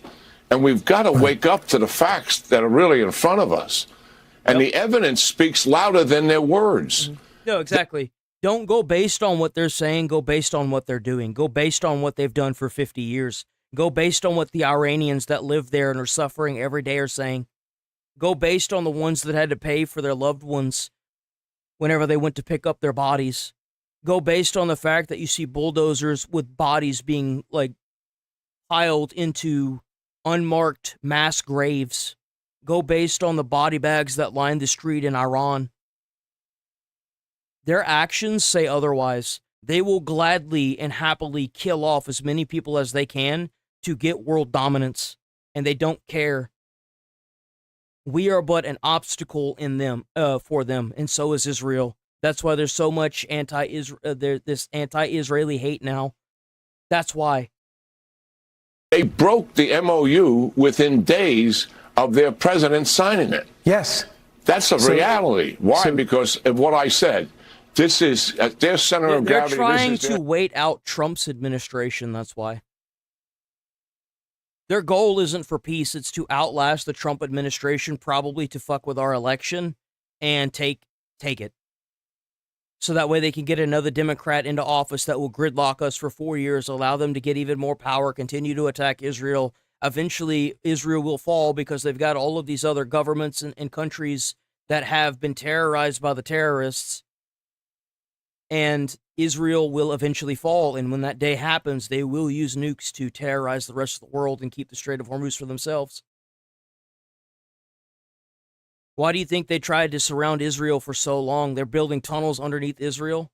They're trying to change America's public view of Israel. They can't make the nukes, so they're trying to attain them by taking an entire country. Benjamin Netanyahu is just defending his people. Strategic asset. We should not fall prey to this recent and now diplomatic overture to make a deal again. They just want to stop us from taking this strategic asset away from them. We've got to get on with doing it. So there is no moderates, and we learned that in the 80s, if you paid attention. There are no moderates. There's a good cop, bad cop, however they're playing it. They're speaking with one voice, but they pretend to speak with two. Lastly, Iran says, if you guys target our power plants, we're going to tell the Houthis to shut off the best they can the Red Sea, and we'll see that map. Can the Houthis do that, and what would we do if they tried? Well, the Houthis certainly can fire and initially shut it down, but then they're going to pay an awful price. We came close to taking just about everything away from the Houthis once before. We didn't finish that campaign because and look what happened. They came back, didn't they? You know why? Because they keep getting funded. Iran is a massive industrial war machine that has been armoring itself for 50 years for the great global war. And we just put a huge thorn in their side. Were willing to do what? They were willing to stop interfering with the Red Sea and the Suez Canal, which Bab Mandab leads to it.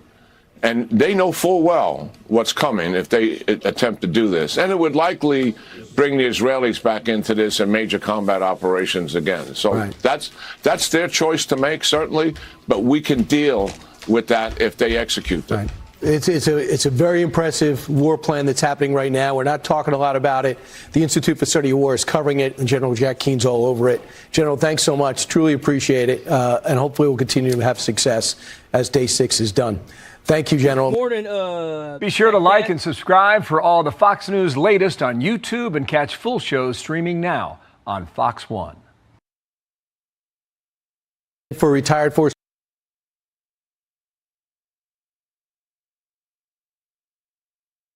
Boop. Okay, we're going to move on to body cam, and then we're going to roll up out of here. Let's see, what do we got today? Teen calls friends to block police during...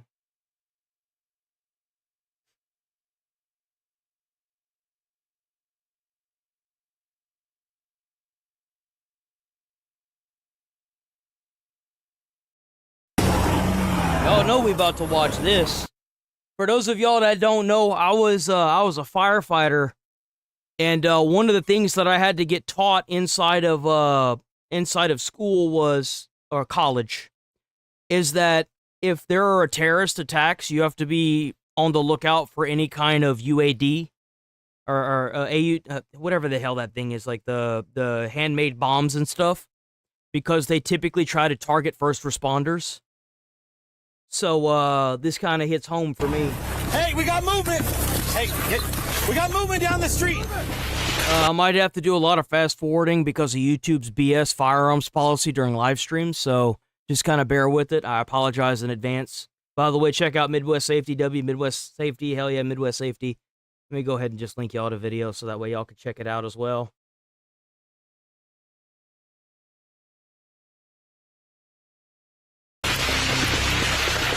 On June 29, 2025, around 1:40 p.m. in northern Idaho, Battalion Chief John Morrison and Engineer David Tisdale of the Coeur d'Alene Fire Department, along with Battalion Chief Frank Harwood of Kootenai County Fire and Rescue, drove up to the upper parking lot of Canfield Mountain after reports of a small brush fire in the area. There, they encountered 20-year-old Wes. But battalion chiefs are typically people that are, so like they're ahead of the captains, they're above, they don't drive the engine, they're not part of the engine crew. Usually they come in and set up incident command, right? And what they do is they usually either ride around in the red SUVs, the red trucks, white trucks are white SUVs, typically. So anytime you see a SUV or a truck that looks like a fire service vehicle behind a fire truck, means that they're rolling up to a bad incident. Means it's going to be bad. Multiple incident commanders is really bad. I think the most that I've heard of is 13, and that was from like I think it was 9/11 actually. Actually, I think it was more than 13. It might have been more than 13.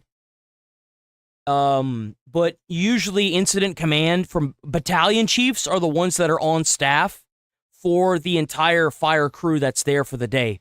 Usually it's one battalion chief per fire department per day. So if that makes any sense whatsoever.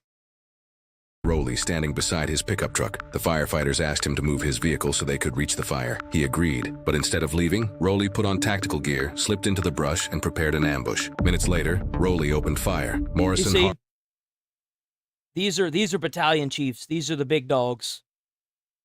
Harwood and Tisdale were all struck by gunfire. Jesus fucking Christ. Crews still en route to the fire had no idea an ambush had taken place. Around 2 p.m., more fire personnel arrived and saw the wounded firefighters. Despite being critically injured, Engineer Tisdale managed to call out and warn them. Engineer Tisdale, I'm down. I'm not having any response from the battalion chief. I need help. Oh, Jesus Christ. I don't see anybody around me, but it appears he was wearing some green, like military maybe. Tisdale's warning stopped the arriving crews from walking directly into the active ambush. But up on the mountain, firefighters were already pinned down, wounded, trapped, and unsure how many shooters were still out there. Law enforcement, right now, there's an active shooter zone. They're shot. BC3's down, BC1's down. Everybody's shot up here. Law enforcement, code 3. Battalion chief is BC. Now up here, engine push 551, do not come up here. We need law enforcement immediately. They just told us 2 firefighters got shot. Where? Got shot? That's going to be that upper parking lot right there.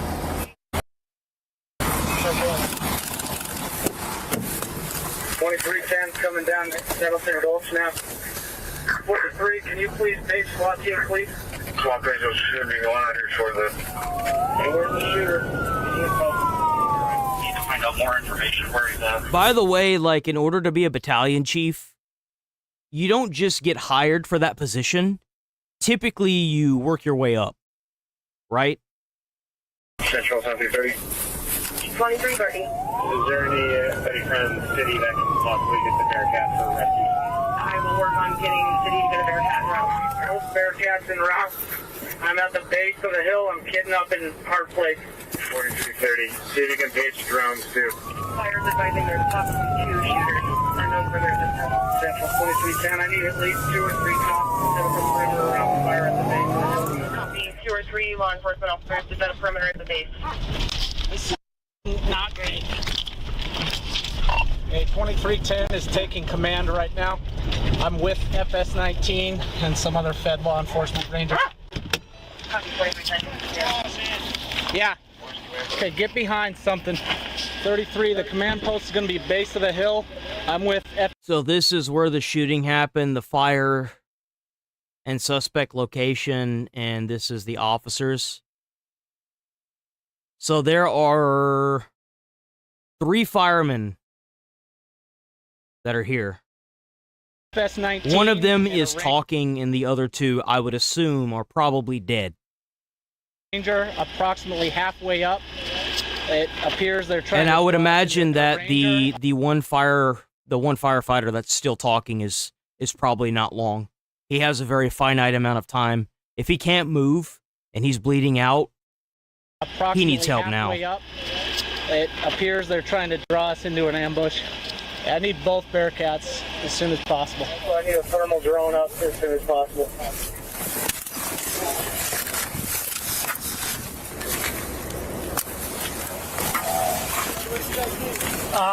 I'm just set up security down here. They're heading up with a react team. SWAT's en route. So I'm just going to post up here to add security for them because they're Mark. W Mark. in case someone comes blasting down. Units up there though? They're headed up the hill right now. There's one K9 and a Fed unit. I need a direction of the shooter or last known direction of the shooter. Hey guys, everybody everybody behind vehicles and stay behind vehicles. So get on this side of vehicles if you can. We don't know where shooters are at right now. Okay, we need to get this out of the way. Up at the parking lot. Just make sure the Bearcat can get through. And once the Bearcat gets in, we're going to roll up. And we're going to drone on scene. 648 looks like he's getting ready to launch. Hey guys, we still don't have eyes on where the shooters are at. Bro, we got to talk about giving the police department the ability to use like tactical airstrikes. We have to. Like, come on. They can be moving anywhere. Please. Oh, look, they got their bulletproof vests and helmets on. All fire trucks, typically in America, have something like this for incidents like this and school shooters. So whenever they go in to do triage for kids and stuff like that, they put these on. Vehicles, just because we don't want any more It's part of your morning check. You have to make sure that they're good to go. casualties. I don't want to give They anyone weigh a easy ton, targets. too. Get behind vehicles for me on this side of vehicles if we could. They're up here somewhere.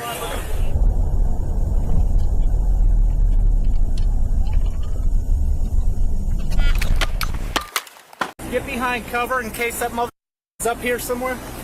They're pinned down in the upper parking lot right now, and I believe the shots came from above them. So anything that you can provide as far as visual. Damn, they even got the state police already there. Trying to ambush or anything. We have unknown direction where. Those are wildland firefighters. I want to stay on gun just in case. 2310, 2379, drone is in the air. Firefighters shot. That fire is human caused, and they just shot the battalion chief. There are 2 active shooters up here on the hill. They tried to draw us in there, and as soon as we went in, the last 2 motorcycles that came out said they shot the battalion chief. They shoot anybody that goes toward them. Come over here. Bearcat.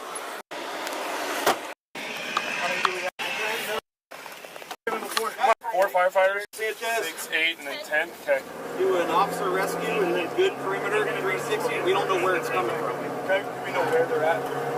Upper parking lot is all we know, right where the fire is. I gotta respond up. Okay, what up to you now, Bowman? Fire down there was saying they're coming from the direction of the fire. Hey, Hey, when we get there, you 2 are grabbing a dude. I need you. And FS-19, where you at?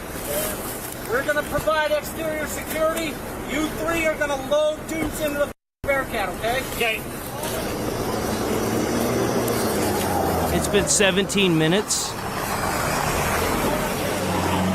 Here it goes. We're not all going to put it in. Bro, they rolling into fucking cavalry. God damn. Damn, bro. I need some more medics if we can. There's 4 firefighters. I know, dude, but we're just going to get them the out of here. Oh, shit. Oh, Christ. What was that? Oh, someone's car just went down the ravine. And we just had a patrol car walk down the hill. Oh, come the fuck on, guys. Come on. Check on him. Go check on him. Go. That's up. I'm not being paranoid, but keep moving around. Parking lot's right there, right? That's up and around. Okay, so it should be right there, and they're all, the guys that are down are all down at the... There's a bowl up at the top there. It's probably where they're hiding. Any more on here for garden up there? Okay, you guys good? Okay. Make sure you guys point out that there's a trail right there. Yeah, the other trail. Hey, parking lot's that way. Keep eyes up on the hill. Just stay outboard up this way. Keep behind cover. The parking lot is right here. Bro, you had all that time to describe the plan over walkie, and you, like, what? Bro, the whole way that we usually, whenever we're going to a fire, we are already talking about, like, plans of, like, attack on the fire itself, right? What are y'all doing? Holy shit, like. I don't know where shots are coming from. Let's move up here to this front car. At least we've got cover, because if it's coming in from up here, and they've got a trail up here on this one here. So I've got your back over here. Like, they should have already made a channel for radio silence with all the SWAT members on in the Bearcat itself, not to mention all the police officers, so that way they can discuss plan of tactics while they're driving. How you 17 minutes in and you just now talking about tactics? Time is lives. While there's no footage from inside the Bearcat during the first rescue attempt, what happens next only makes the situation more dangerous, leading to a second rescue attempt later ahead. There's really? All operators are moving. The two deputy shot, is that this? We don't Fire. Shots fired. Fox. We're going. Grab, jump in this car right here. Yep. Another shot fired. No, that's smoke. Smoke. Oh, the deploy? Okay. See? Smoke. So they deployed 2 smokes? 3 smokes? They probably don't know where he's at. They're calling for... Well, I mean, obviously they don't know where the fuck he's at, where but you at? Try and find their I would guys. assume that he's probably moved by now. I'm assuming.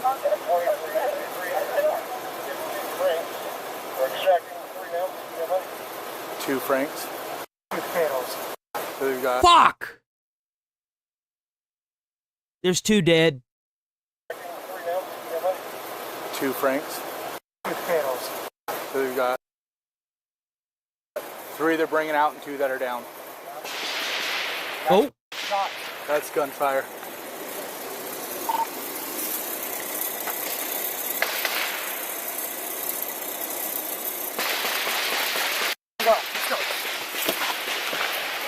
You guys want to go Go fuck his ass up. What y'all doing standing around? You got all those guns. Go fuck his shit up. These are not armor. Ooh, I can't see that. I can't see that. I'm gonna watch down. Cat's first push into the upper lot was met with gunfire. When it reappeared, it carried the surviving firefighters, including above, and crews still didn't know if more down to waiting medics. But the 2 battalion chiefs remained trapped above, and crews still didn't know if more firefighters were hiding in the brush. They would have to try again. Jesus fucking Christ, man. Hey, you guys need to take cover. Hey, we got movement. Hey, down the road. Come back, come back. Hands up! Hey, grab that P. There's more shots. Walk this way. Walk to the sound of our voice. Come to the vehicles now. Walk this way. Walk to the sound of my voice now! Walk this way! This is the sheriff's department. Walk this way. Hands up. Another person. Quickly. Walk this way. Quickly. Walk this way. Hey, watch up on the hill. Hands up. Hey, there's a high power. What a dumbass, bro. Jesus.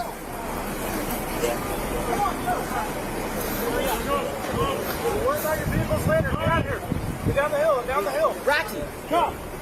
There was shots being fired from that direction. Hey, he said high-powered gun. Stay behind cover. Do not. We got shot up from up on the hill. Left. It was definitely high. Yeah. Get down it, Mario. Hey, You're good. Harvey, where are you at? I'm moving behind you because I have this. Moving. Put him in the back seat of this car if you want. Yep. Sounds like they're coming from over there. Yep. So I'm keeping an eye on the long road here. Good. We have an unknown. There's a. We're not positive. Fire needs to get full accountability of who they got if they're missing anybody. If he starts shooting at us, okay, return fire as appropriate. Hell no, mag dump that little fucker. Kill him. Fuck that piece of shit. Bro, shove grenades up his ass. Drone's down, dude. Fuck no. Hey, Silla, give my jump seat. Go past, I need eyes. Hurry up. Jump in, let's go. You got your drone? No. See, what I want to see, hold on. Let me show y'all what I want to see. Scene in Patriots Day where the cop has his foot over the terrorist and he is being handcuffed even though he's dead.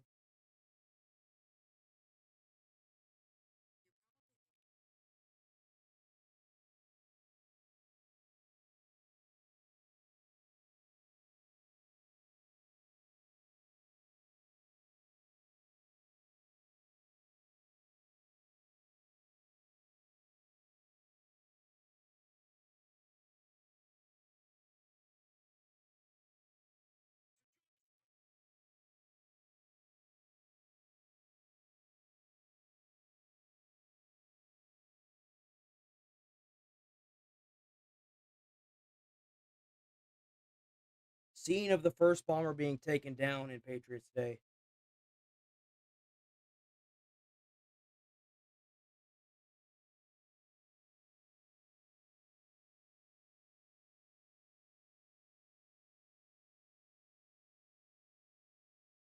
It doesn't really seem like there's actually a An image of this, huh?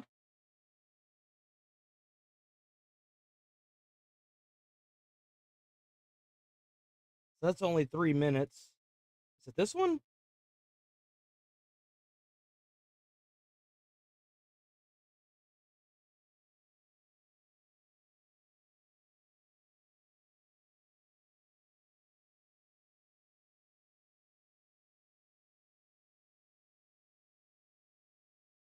Four minutes, 19. This is what I want to see right here. This is what the fuck I want to see.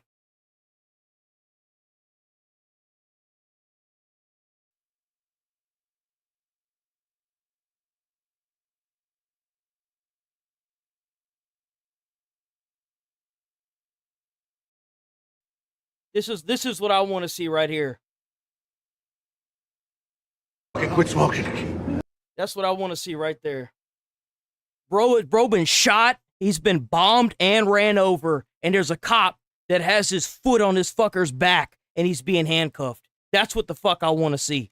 If he bleeds out, well, maybe he shouldn't have done it. Maybe he shouldn't have fucking done it, asshole. That's exactly what the fuck I want to see. As the Bearcat moved toward the upper lot for its second rescue attempt, officers braced for the possibility of another attack. This was the only footage showing the ground where the ambush happened, and they were heading back in to reach the 2 battalion chiefs and anyone else who might still be pinned down or wounded. Right now, we're just trying to recon where do you want me, Brock? Oh, but his human feelings. Go fuck you. Fuck you. Put his ass in Guantanamo Bay where they give you cock meat sandwiches every day for food. That's what I think. You want to sit here and attack fucking first responders, motherfucker? Nah. Nuh-uh. I wouldn't be caught dead trying to save somebody's life like that. Be careful if he's a shooter. Let me see your hands. Come here right now. Get over here now. Shooters. Get in here right now. Stay. I'd imagine a lot of firemen would say the same thing, too. Get in here. Tell me. 5'9", 5 male, 5'9". A lot of first responders. All camo green. Come on! Hurry up! There's a shooter. Let's go. Weapons on you. I can't tell. So I think Morrison's down right beside here. I got 2. No movement, Jonesy. They're in exactly the same spot. One round right directly through the center mass, Jonesy. Somewhere in this range. Guy in the passenger seat, center mass. One looks center mass, one looks through the side window at his head. Jonesy, we got no signs of life. Why haven't they put up the helicopters yet? I'm kind of surprised they don't have helicopters with thermals. Though it would make it a little difficult with the fire, but I mean, still, there's no way that AR is going to be able to hit that helicopter. You'd have to be one hell of a good shot. He's got to be close, dude. He's 20. There's no way this guy is worth the shit far away. He's got to be really close to the location where the first 2 battalion chiefs and the police were being shot at. There's no way. I need the next armor to probably pull them out. Yeah. Let me pull forward. We'll use the fire truck as secondary cover. As close to that truck as you can, buddy. I need you to get closer to the fire truck because he's up high. You can shoot over it, bro. Tell City to stand by on City Cap 1. He's going to shoot as soon as we open these doors. Yeah. Don't back up, all right? I don't want you to back up into this dog. He's a cool dog. He's not going to bite. Got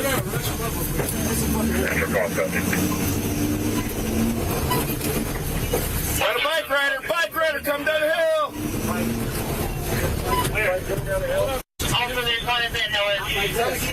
Let's go.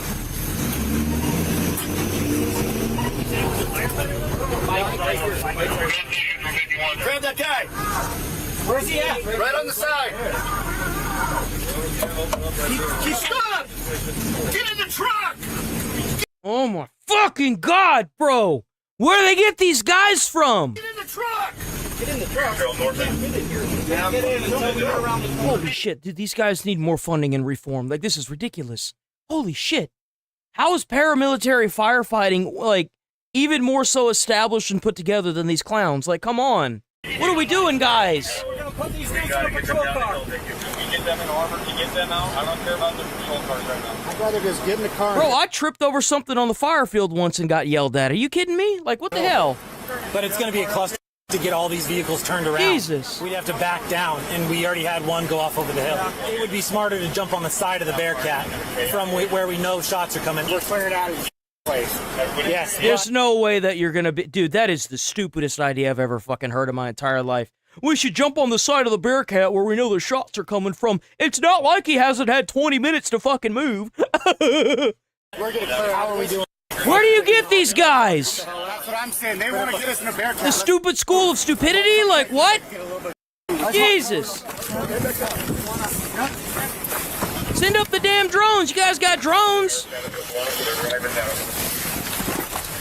Okay, are we backing down?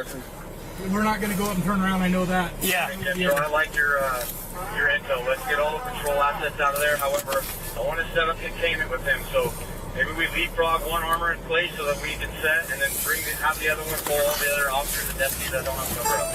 I have intel on shooter. One of the fire dudes that we executed Earlier, 10 minutes before ambush. Confrontation with a male. Oh God, that's the footage of them just before they 2 men lost their lives. 5'9", round Ford Ranger. Jesus. Wearing all green. I mean, everybody to start working on identifying who that might be. Once officers identified the shooter as Wes Rowley, investigators were able to legally ping his phone and watch for movement, but the signal never changed. Back to the upper lot one final time.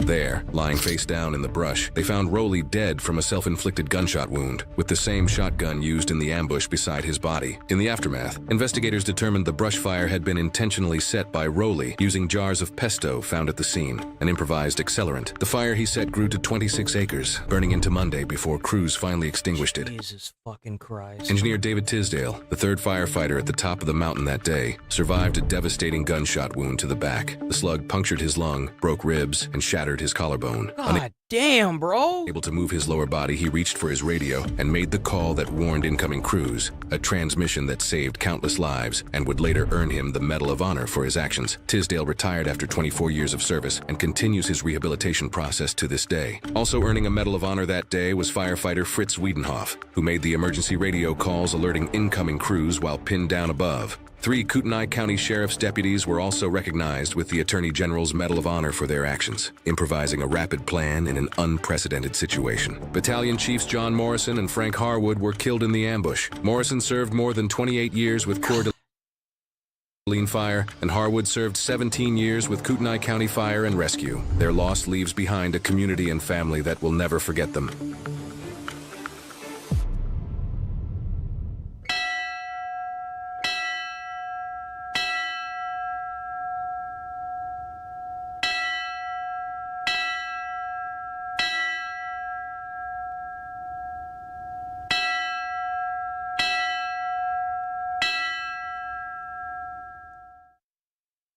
Man. That's the one thing you don't want. A commemorative coin.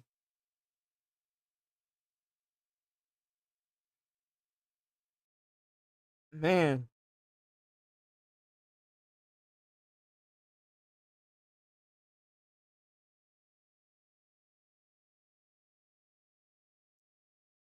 I couldn't imagine, like, what this individual had to have in his mind.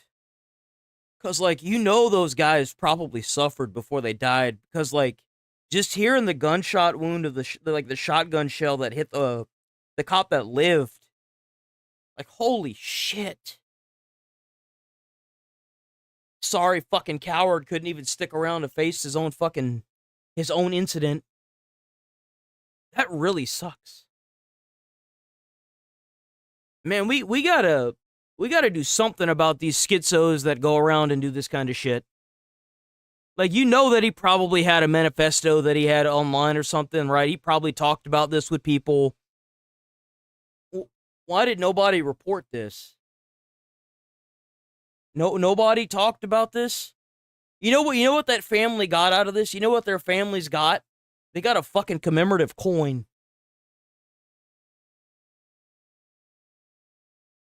Like, what are we doing? I guarantee you that, like, they were family men. They probably had a bunch of kids. Now those kids are not going to have a father. The community lost 2 great servicemen. For what? 20-year-old piece of shit? You know he talked about that to somebody. And they didn't say anything.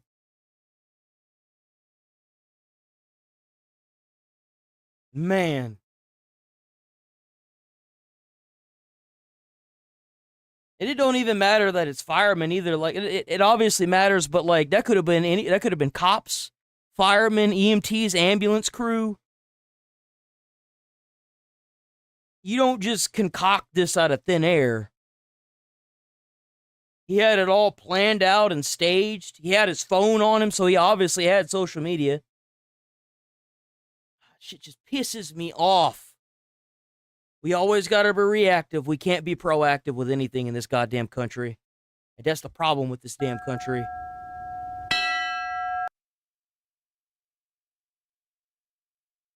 "25 years of service just to be remembered by a fucking coin." Deputies were also recognized with the Attorney General's Medal of Honor for their actions, improvising a rapid plan in an unprecedented situation. County Fire and Rescue, their loss leaves behind a community and family that will never forget them. Like, just such ass, bro. They need to bury that little fucker in an unmarked grave or something. It just kind of, it pisses me off to no end. Couldn't even go out like I gotta stop talking about this, bro. I'm about to say some shit that I'm gonna regret on stream that I'm probably gonna get banned for. I should probably roll up out of here anyway, because with how many times the firearms were shown in this, it's a matter of time before I see my suspension coming full circle. Let me get up out of here before I get suspended anyway. All right, guys. W stream, W chat. I'm gonna get off and go take some Tylenol and start editing out these videos now. Thanks for sticking around. Thanks for showing up. W Midwest Safety. W, y'all awesome, bro. I'll see y'all tomorrow bright and early. Stay safe out there. Enjoy the rest of y'all's day. Remember one thing, if anything that you've taken away from the day.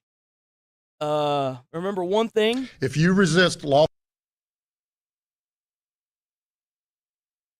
Life is like a dick. Sometimes it's up, sometimes it's down. That's right. But it's never hard forever. And it's also short. Anyways, our neon signs have a long service life. We operate. All right, I'm rolling. Y'all stay safe out there. I couldn't leave on an emotional note. You know what I'm saying? I had to end on something good. Enjoy the rest of y'all's day. I'll see y'all tomorrow. Stay safe. Stay friendly. Stay away from crazy people. Try to put a smile on someone's face. You might change their whole life. You never know. I'm out of here, guys. Peace. Thank you so much, chat.